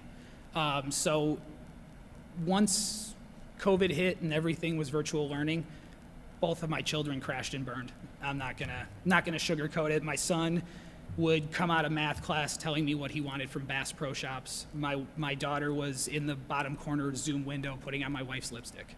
And those are the stories that we tell kind of tongue in cheek. So we looked for alternatives and tried to find who was on site still, and that turned out to be Oakland Christian. Now, there was one spot at the time in 3rd grade for my son, and we took that spot. My daughter was in kindergarten at the time, so they did not have any room for her. So we had to tough it out for the year with my daughter, and ultimately they had a vacancy for existing families the next year because my son had been there. But, you know, really what drives me and what really kind of hit home with a lot of this is that my daughter doesn't have a kindergarten yearbook. She doesn't have a first day of school photo. And so things like that, you know, when I say I'm looking out for the kids, those are the things that really hit home with me, you know, in terms of I want to be confident that where I send my children is a safe place to be and it's a good education. And at the same time, I will say our full intention is to move them back into the public school system. You know, we moved here in September, so we had already paid that invoice. And I respect you putting it on there, but I just thought I had to ask. No, you know. absolutely, Thank absolutely. you. So let me ask a final question here, and I think then we'll run out of time. So what are your thoughts about how a district focuses and then improves on student achievement? I believe that every child brings their own set of skills, strengths, and weaknesses. So I think it's important to identify what those weaknesses are and tailor to the specific child. And I realize that sometimes you have to also weigh the needs of the many versus the needs of the few. But I also feel that sometimes a child's, you know, lack of development isn't necessarily a result of something that they did or that they can even control. So I think you have to identify those things early and address those things early. And the earlier you do, the quicker you can nip those things in the bud. And the worst thing that you can see is a child who slips through the cracks, you know, who's an 8th grader reading at a 2nd grade reading level. You know, things like that just break my heart. So I think it's really just taking it child by child. Okay. Thank you very much. Thank you. Appreciate your time.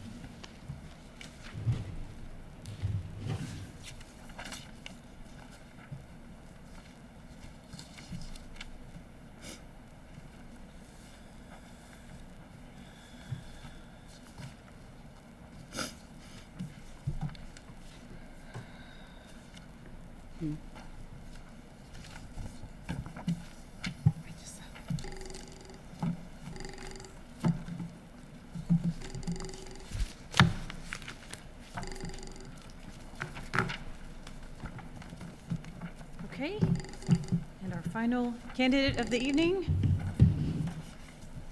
Mr. Nolan.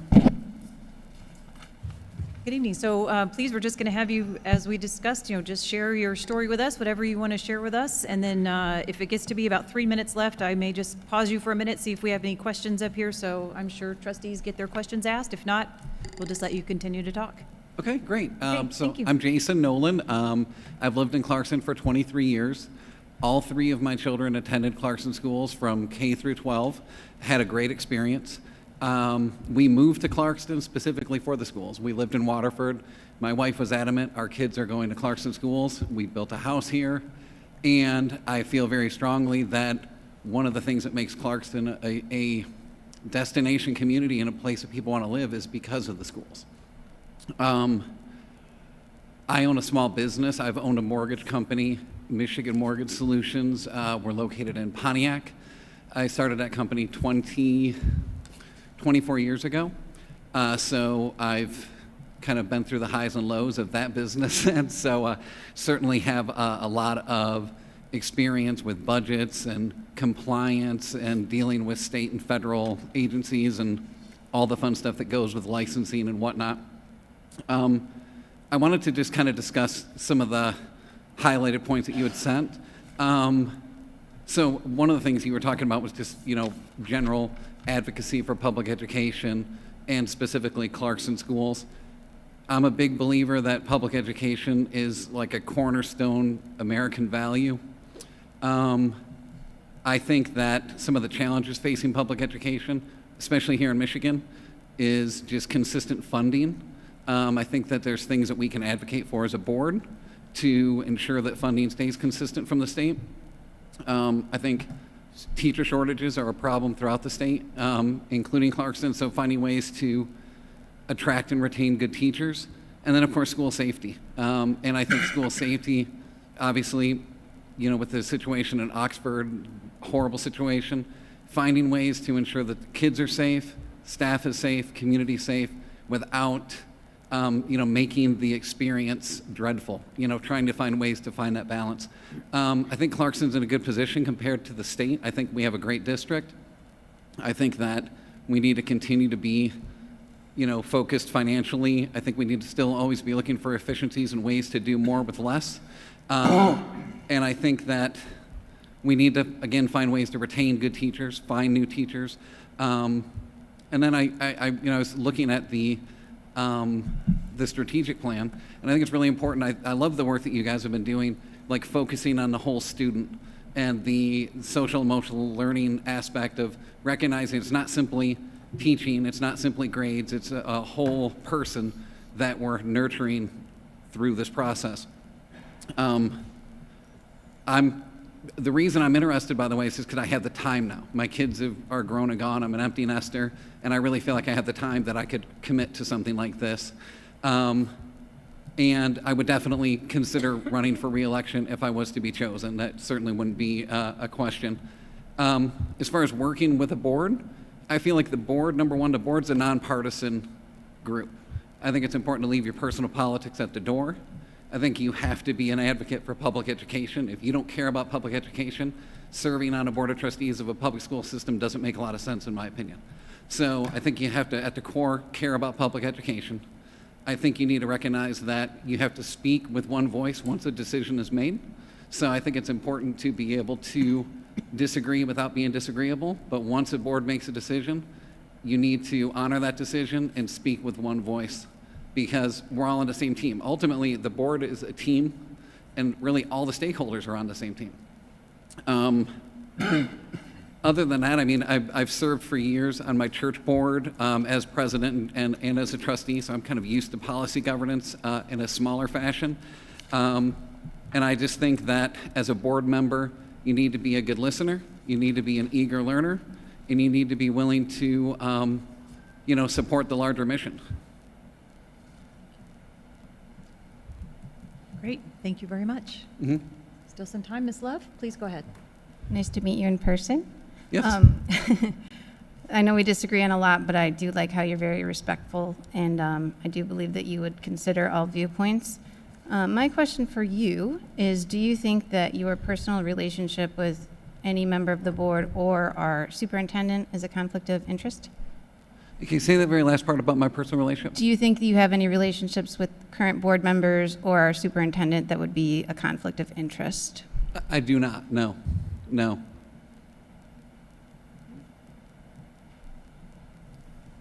Anyone else? Well, I'll just ask a quick question. Sure. So if you were not selected tonight, would you consider running in 2024? Possibly, yeah, possibly. When this opportunity came across, when I saw it in the email, I was, I said, boy, this might just be the right time for it. I had recently had back surgery, so I was spending a lot of time working from home, and I said, this is, it just seemed like a good fit. I'm happy to see so many people have applied for it. I was happy to see Greg Need, put his name back in there as well. So, I think that you have a good problem, which is you've got a lot of qualified people. Agreed. I guess I would ask, why you? I think that where I'm coming from, again, longtime member of the community, I've got the time, I think I've got the demeanor, I think I've got the business acumen from a life of what I've been doing, and more importantly, that I think I'm coming from a place that is very genuine. I care about education, I care about public education. I am somebody who is, I think, very capable of putting my personal concerns aside to recognize that there's a bigger mission here when it comes to public education in Clarkston. And it's really about all of us, and it's really about the whole community. Recognizing the value, and it's a gem. Clarkston schools are a gem. It's one of probably the biggest reason people come to Clarkston and the reason they stay in Clarkston. Anyone else? Okay. Great. Thank you very much. Thank you. Okay. Trustees and ladies and gentlemen, that concludes our interviews for this evening. We are going to take a short recess to allow us to kind of compile our notes, organize our thinking. It looks like it's about 9 till, I'd say 10 minutes at the most. Do we have? I know I need to take a run down the hall. So let's take no more than 10 minutes. Let's plan to reconvene here at 7. Certainly, candidates, we invite you to stay for the next part when we actually start our discussion. And we'll be back. We are now recessed.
Order. We lost the superintendent, but no worries. He'll come back. He'll come back. And we'll move on to our discussion item regarding the candidates. And so we had no one sign up for public comment on an agenda item earlier, correct? It's okay right now. We can hold on a minute, but that's what I remember from earlier. So each candidate who submitted a letter of, I'm sorry, let me move on. We have no public comment at this time. First, I want to thank and acknowledge all of our candidates, because now, friends, comes the difficult part for you.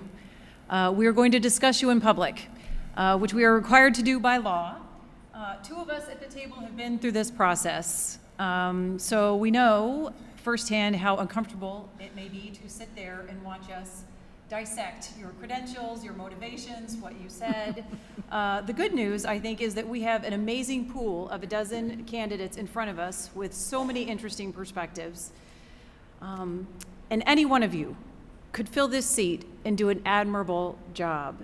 Several of you toward the end mentioned the conversations you had in the back room and acknowledged, I mean, really how amazing in this day and age to have a dozen people show up for a job in this climate. So we are grateful to see how many people in our community care so deeply about our public schools. And I hope that we'll be able to count on those of you who do not join the board this evening to continue to be a champion for our district. And I have a feeling that we will look for ways to involve many of you in the lives of Clarkston Community Schools. And now, of course, we know how to find you. So thank you so very much for that. Thank you again. Trustees, our goal through this phase, through our discussion, is to see if we have a consensus on our top contenders. So I'm going to ask each of you to now summarize your thought process, what you heard from candidates that resonated with you overall, how you were assessing the different criteria. Some of those factors may be more important to some of you than others in terms of how you're weighing them, what strengths you heard that you think will complement our board team. Finally, and Mrs. McLean will track this for everyone to see, please identify your top two candidates in each of those 4 categories. And we'll see at the end of this process if we're thinking along the same lines or if we need any further discussion. Are we clear on that? Okay. So we are going to start kind of in officer order, not me, but with Vice President Egan. I warned her she would have to go first, so. I was warned. So I will hopefully set the precedence here. I'm going to be brief. Thank you again, everyone who is sitting in this room. And I was one of the sitting board members who went through the appointment process originally. So I will just start with a few of the attributes that are important to me after almost 13 years of experience. And I will say that understanding the role of trustee and the training and time commitment that it takes to really be effective, and there is a learning curve. That is, I was looking for, who will have the time and who really can engage in that process. And I heard a lot of people willing to listen to the different perspectives, and I find that very important because I have been on the losing side of a vote before, but the wonderful thing is it doesn't bother me because I respect the perspective of my fellow board members, and I'm counting on them sometimes to be smarter than me because I don't know everything. I also took into consideration the answers on challenges in public education. I'm looking for a trustee that can sit here at the table and really be a big supporter, not just of our students, but really of this great American institution that we have of making free and accessible education to all students, being willing to advocate for those students and their success. And I heard a lot of that tonight. I also consider the experiences that each candidate can bring to the table.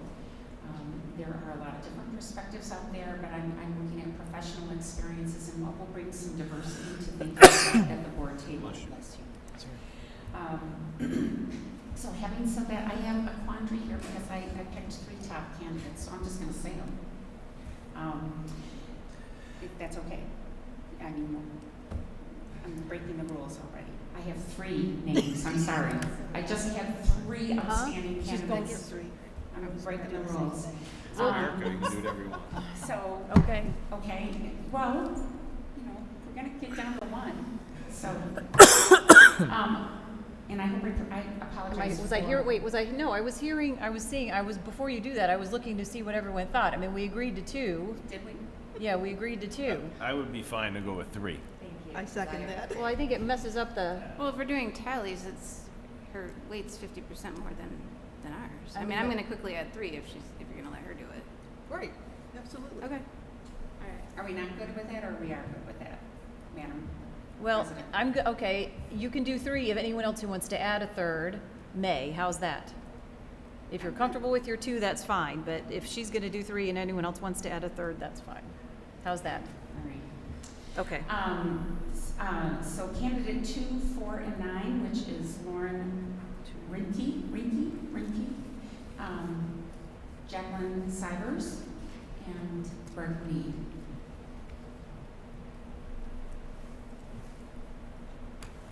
You're not doing them by category? I'm just. Are I you can't sure? Split hairs. Are you sure you picked the right person to go first?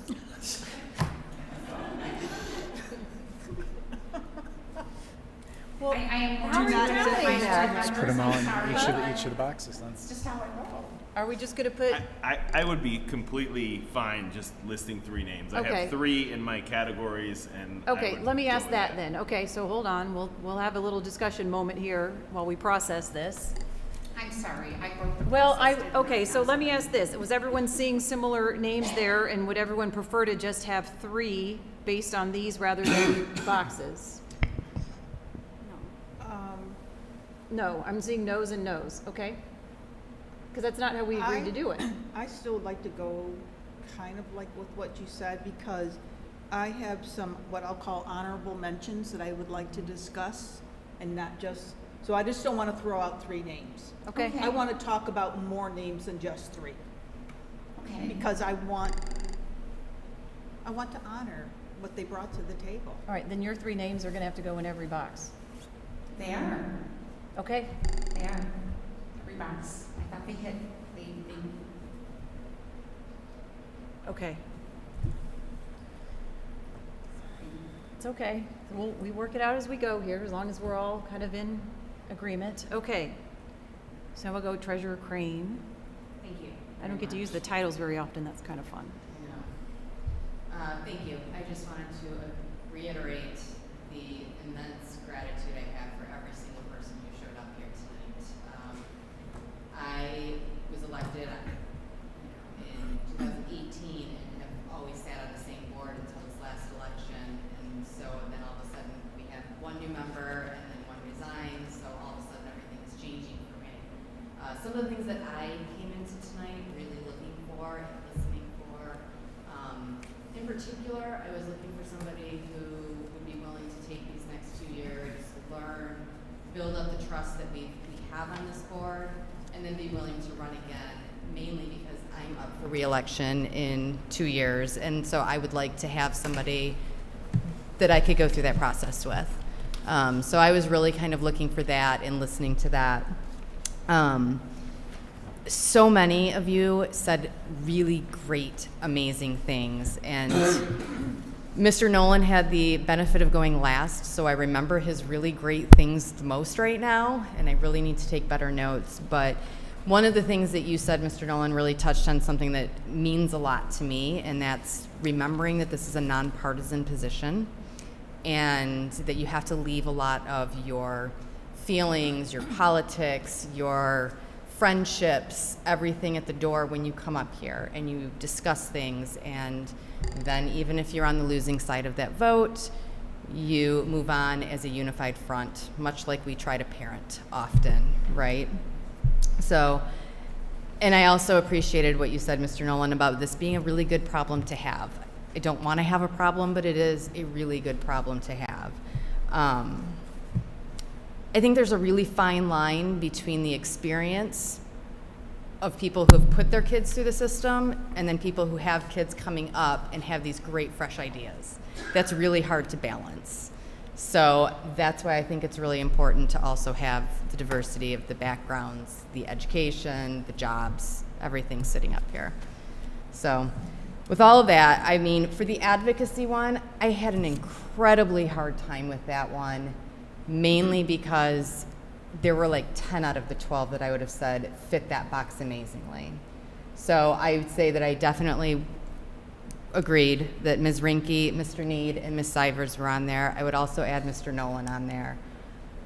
For the other categories, I was able to narrow it down better. Wait a minute, you don't get 4. I said 10, so I feel, okay. No, you get 3. Okay, then Up it's to 3 in each category. all right. Then it's the 3 that were up there. Just kidding. I know. I'm sorry. Stop. Are we clear on the 3? I'm not having this conversation every time we. I come to said one of you. 10. I was trying to sneak in an honorable mention. For the willingness to consider and respect others, I have 3. I have Ms. Rinke, Ms. Sivers, and Mr. Need. For the ability and commitment to participate fully in boardsmanship, I have 3. I have Ms. Rinke, Ms. Sivers, and Mr. Need. For understanding board and policy governance, I have 2.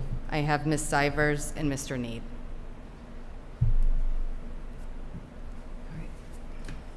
Thank you. And now we'll go with Secretary McGinnis. So I'm a change maker. I like to break the rules every now and then. I am not. At the moment, I am not, but we'll see how this goes. So I'm going to talk about my honorable mentions so that I can do those before I have to tell you my 3 names here. I also, like several of you, kind of waited before I became a school board trustee. I've been in this community for 37 years. I have had 3 graduates come and gone, grandchildren now coming into the system, and I waited until my youngest was a junior in high school before I ran. Having worked in the district, volunteering since before my children were even in the school district. So I can really appreciate those individuals, Mr. Nolan, Mr. Butzine, who, I can see you there, my engineer mom, from that you want to wait until your kids are done. I didn't become a school board trustee or even seek it because I didn't want anybody to think that I was doing what I was doing as a trustee for the benefit of my kids. So I waited until my kids were nearly out of the district. My baby was the only one left before I even sought a position as a school board. I am so honored that every single one of you have put your names in the hat to ask to be selected as a school board trustee. A couple of you professional backgrounds really affected my thought process. A teacher, we're losing a teacher perspective from the board. That was really an important perspective to me. We lost a legal perspective off the board.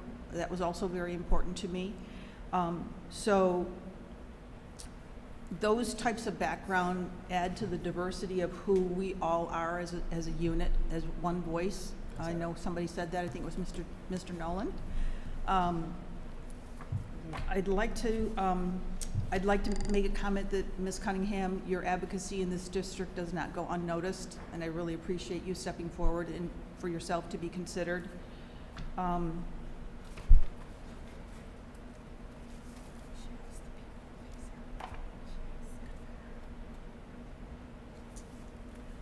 Mr. Kamer, as a single parent, I was honored that you should also consider coming forward to be a school board trustee. I think it's an admirable thought to be a single parent, whether it be a male or a female, and seek a position such as this to lead our district. Again, another perspective. I think that diversity brings perspectives that some of us may never think about. And I think that we need to always be connected to what we don't potentially know. Mr. Butzine, your history in our district precedes you, and I was so honored to see you in front of us seeking this selection. And Steve and I were talking, I've been on this board since 2007. My kids did go through the district when you were a social worker in the district, and I really honor what you bring to the table for us. Thank you. Trying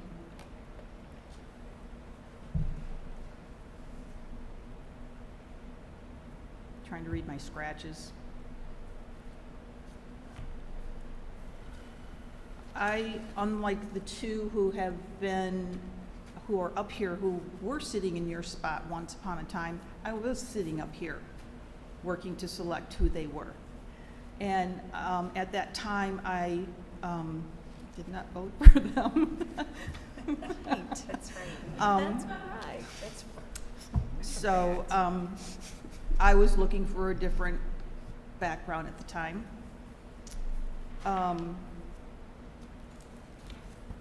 I appreciate all our teachers that came forward. Honestly, to be a teacher in the classroom and then to seek being a board member, setting the policy for maybe not even necessarily your district, but for the education, the public education of your community is, I also hold very near and dear to me the concept of public education, that it should be guaranteed for every child, and that we should be providing every child every tool that they individually need for their success. Mark Panowski, did I say that right? I wrote that you were genuine. I really appreciate you coming forward. I did not ask this of all of you because I just thought of it like on the last person. I wish I would have asked, should you not be selected, who of you are going to run in 2024? Because if you need any guidance, I want you to call me. Because I think it's really important that we stay connected, because if you're connected with our district today because you have something to offer, I still think in 2024 you're going to have something to offer, and I want you to know that I'm here if you need any advice or support. I'll get to the last one. So I did use the quadrants like she asked. I put Lauren Rinke as an advocate, and Greg Need as an advocate, and Mark Panowski as an advocate, since we're getting to use 3 names. Willingness, I did have Jacqueline Silvers, Lauren Rinke, and Greg Need. In the ability to commit and boardsmanship, I had Jacqueline Silvers, Sivers, I'm sorry, Sivers, trying to read my, Greg Need, and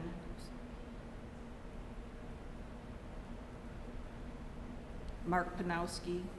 And in understanding board policy and governance role, I wrote Greg Need, Jacqueline Silvers, and Lauren Sivers, and Lauren Rinke. Thank you, Mrs. McGinnis. Mr. Heyer? Thank you, Madam President, and I will do my best to follow instructions. I will say, That's where he got me back for the earlier comment. having gone through a number of times, having gone through this process a number of times, I appreciate the lengths at which you've gone to make this as positive as possible. And I would say that's really, really easy in this case, because out of all the candidates that interviewed, I would say any one of them could step into this seat and be effective. And I don't know that I could have said that in any other time I've gone through this process, or at least I felt that way. And so I think we're in an extremely positive situation where I genuinely, every candidate had some great positive aspects to them, and this is a difficult decision to pick, the most qualified. And I think, I looked at this as, we have some experienced candidates, we have some up-and-comers, some folks in the middle, and so I would put 3 names in each category. Is kind of the way it worked out. I actually did follow instructions to put 2 names in each category, but there's 3 total names that appear, and that would be Mrs. Rinke, Mr. Nolan, and Mr. Need. And I think the experience of having a quick start is really valuable, and I think having some younger kids, having different perspectives, diversity in our team, I think is really important as well. So you're using the same 3 names in I'm all using 4. the same 3 in all 4 categories, and I will say, like, some of you I know and have met, some of you I haven't. Like, absolutely, please stay involved. Like, the fact that you'd be interested in putting your name in for this process at this point, I think we're always looking for folks to be involved in a positive way, and if there's any way we can keep you involved, we would love to do that for all the candidates that came forward. Thank you. Okay, Mrs. Love? Yeah, I would just like to reiterate that fact. I have already talked to Kelly Horst about, trying to keep everyone who applied engaged. I think it's really important, and I'm loving the fact that we're seeing so many applicants. I came in here, I didn't know most of the names. I came in with a really open mind and an open heart. So I saw good things in everybody. Typically, I would like to see kids, a candidate who has kids who are school-aged, just because you kind of it's hard to get the pulse, truly, of what's going on in the classroom when your kids aren't there. However, there's exceptions to that, and anybody is qualified to be on the board, whether they have school-age kids or not. So that wasn't necessarily a deciding factor for me in the end. I also appreciate different perspectives, and so some of the candidates who had experience, both of them had experience both in public and private.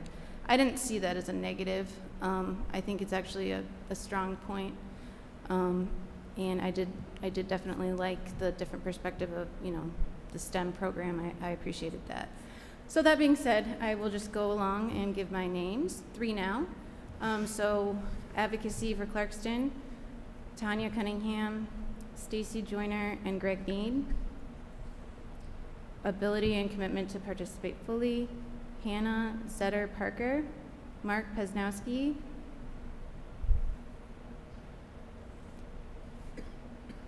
and Greg Need. Willingness to consider multiple viewpoints, Tanya Cunningham, Mark Pesnowski, Greg Need. Understands Board of Policy Governments, the role of a trustee, Greg Need, Tanya Cunningham, and Stacy Joyner. All right. Thank you, everyone. I will add my 2 cents here, and then we'll see where we stand. Sorry, Mrs. Horst, I interrupted it. This is Miss Swan. Oh, sorry. Yeah. Greg Need, Tanya Cunningham, Stacy Joyner.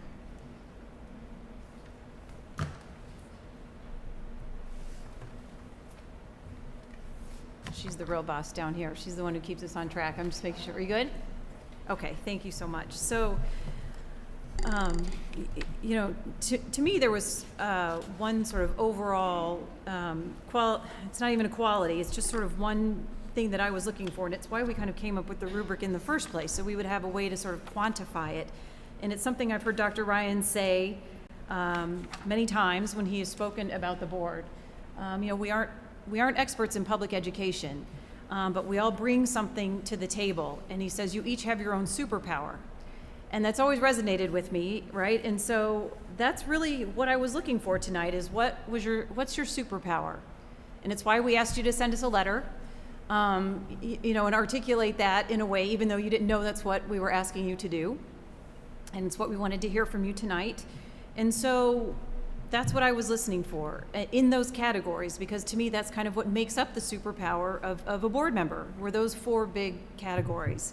And so I was looking for who is going to complement the team that we have here tonight. And there are a lot of ways that you can do that, right? I mean, and it's diversity of thought and experiences, diversity of place in life. And so those were that was really the big thing that I was looking for under those categories is that.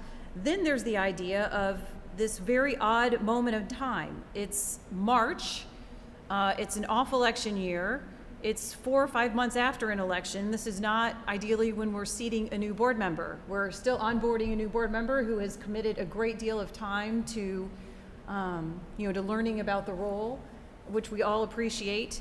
And so this is sort of a weird moment in time where we have to decide, what's more important in terms of now bringing someone else brand new on versus someone who has experience or experiences that will make that process a little bit smoother. And so that to me was, I'd say, the second big factor that I was trying to weigh as I was listening. So I was looking for things like a level of familiarity already with our district, experiences with Clarkston schools, because that onboarding process is, and I know you can speak to this, it's not easy, it's intense. And early on, there were people who would email me and say, well, how much time outside of board meetings is committed? None of you who are here, but there were people who said that to me. And I thought, well, boy, initially it's going to be a whole heck of a lot. But there really isn't a way to quantify that time. It's quantified by how you articulate your willingness to do it, to put in the work, and to learn what needs to be learned. And so those were kind of the two big things I was trying to assess in our time together here is what superpower are you bringing to the table, and how quickly are you going to be able to share that superpower with us, I guess, if you will. And so hopefully I've done that to what I can deduce. And so I will echo what I said at the beginning, and what all my colleagues have said, is that we just couldn't be more grateful that a dozen of you saw this through, from the letter to tonight, that came here and actually sat before us. And, like we said, a couple of us, I think you've figured out who by now, me and Ms. Egan, have been in those shoes. One of us was successful, one of us was not. So it was maybe not the most fun evening. But I think it is important that we now know who is out there, who can make a difference in the life of our school district and the vision for our school district. So again, I thank you for that. Okay, here, let me add my names to this list. In terms of advocacy for our schools and our public education, I would add Mr. Need, Mrs. Sivers, and Mrs. Joyner. Willingness to consider and respect different viewpoints, and some of the experiences that they shared with us really impressed that upon me, and some of the experiences they detailed in the materials they provided. Mrs. Sivers, Mr. Kammer, and Mr. Need. The commitment to participate, I'd say, in the enthusiasm with which a lot of you expressed that. Mrs. Rinke, Mrs. Joyner, and Mr. Need. And who understands the board and policy governance and role? Mr. Need, Mrs. Sivers, and Mr. Kammer.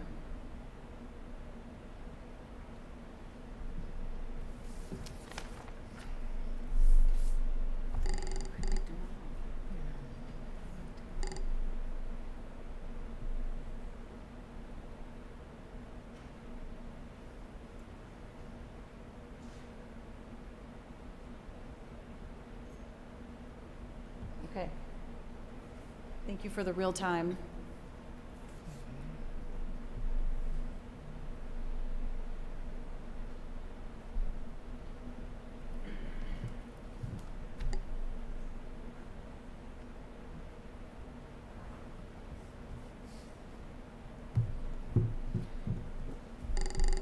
I have to turn around. I can't see that screen.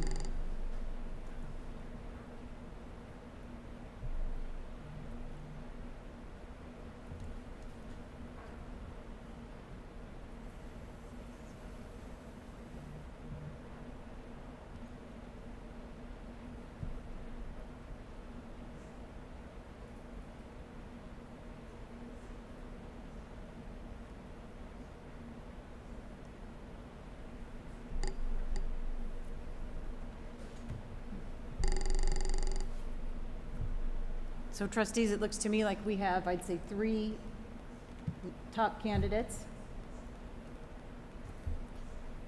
I mean, it appears we have 3, yeah. 3 that received multiple.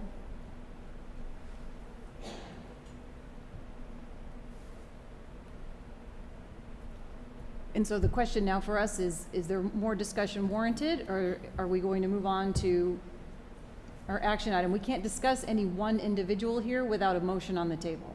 And a motion on the table puts that person up for discussion and a vote. And the vote is either, up or down. That's just the way the procedural mechanism is for us to then discuss them individually. So I guess procedurally, Are we going to start following the rules now? excuse me, I think our rules have been pretty clear. I think they're being monkeyed I'm with sorry, at that the was table. a question for Mrs. Egan. Thank you. Let's be clear about who we're questioning. I'm still going to sit at the table with him, even though he makes fun of me.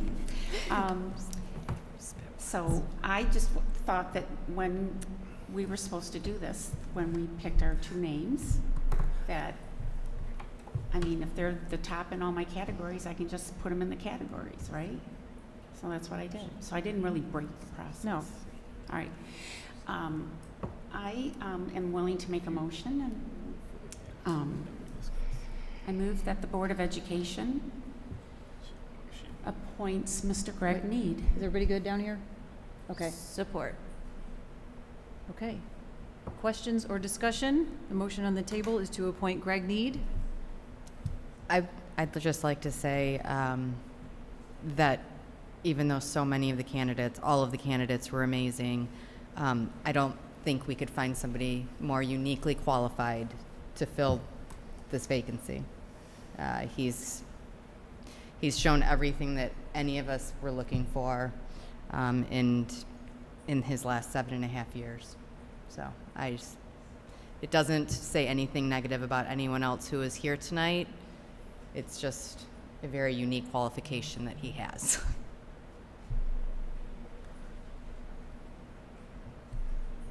That's Ms. McGinnis and then Mrs. Love. No. I would agree with that representation. So the last time I had to do this, when I didn't vote for the person who's sitting to my furthest left, I voted for an individual who was a prior board member.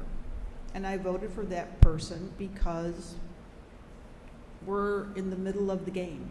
We're paddling upstream in the middle of the game, and as Mr. Need did clearly state, we'll be setting a budget, which is required by law by June 30th.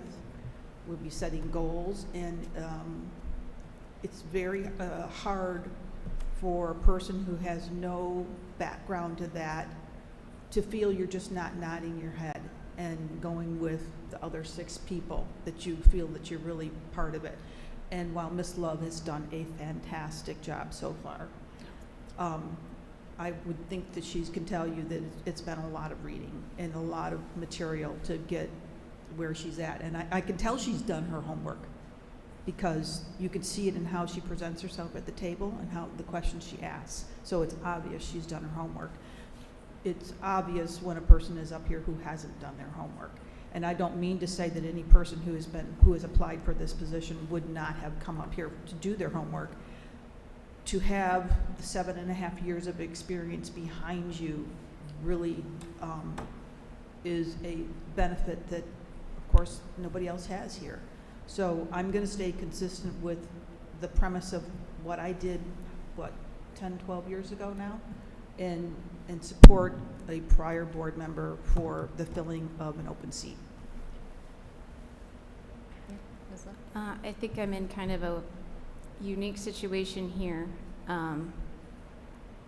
having ran against Greg Need in the election. It's probably, I guess it might be a little strange that I'm voting for him now, but I can definitely tell you that he was very respectful the whole time.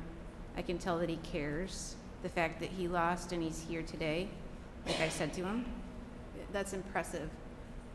Is he my first choice? Honestly, probably not, but he's the only one of these top 3 that I can definitely guarantee that he'll see and hear both sides of the issue. So it's really important to me as a new board member that I feel like somebody's open-minded, and so that's why I'm fully putting my weight behind Greg Mead tonight, which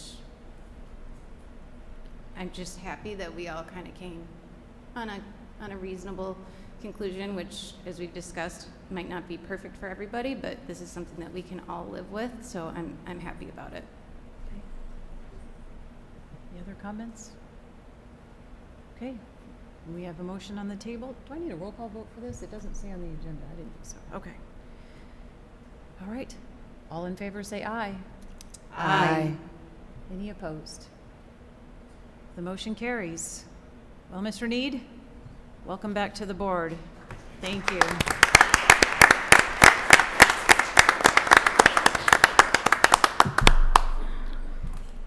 Item 9 is citizen comments. Citizens are welcome to address the board on any topic at this point on the agenda. Usually I encourage people to sign up during the meeting, but we were all a little bit focused. Is there anyone, I'll just throw it open, that wishes to address the board at this time?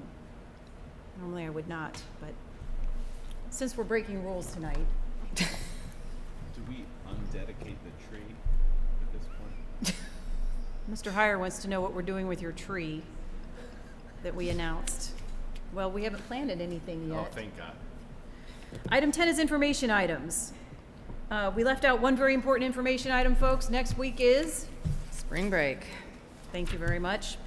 So everyone go enjoy, have a healthy, happy, safe spring break. We will be back for our next Board of Education meeting on Monday, April 10th at 7 o'clock. Mr. Need, if you could stick around 1 minute, I believe we have stuff for you to sign. Item 11 is adjournment. May I have a motion, please? I move to adjourn. To support. All in favor say aye. Aye. We are adjourned.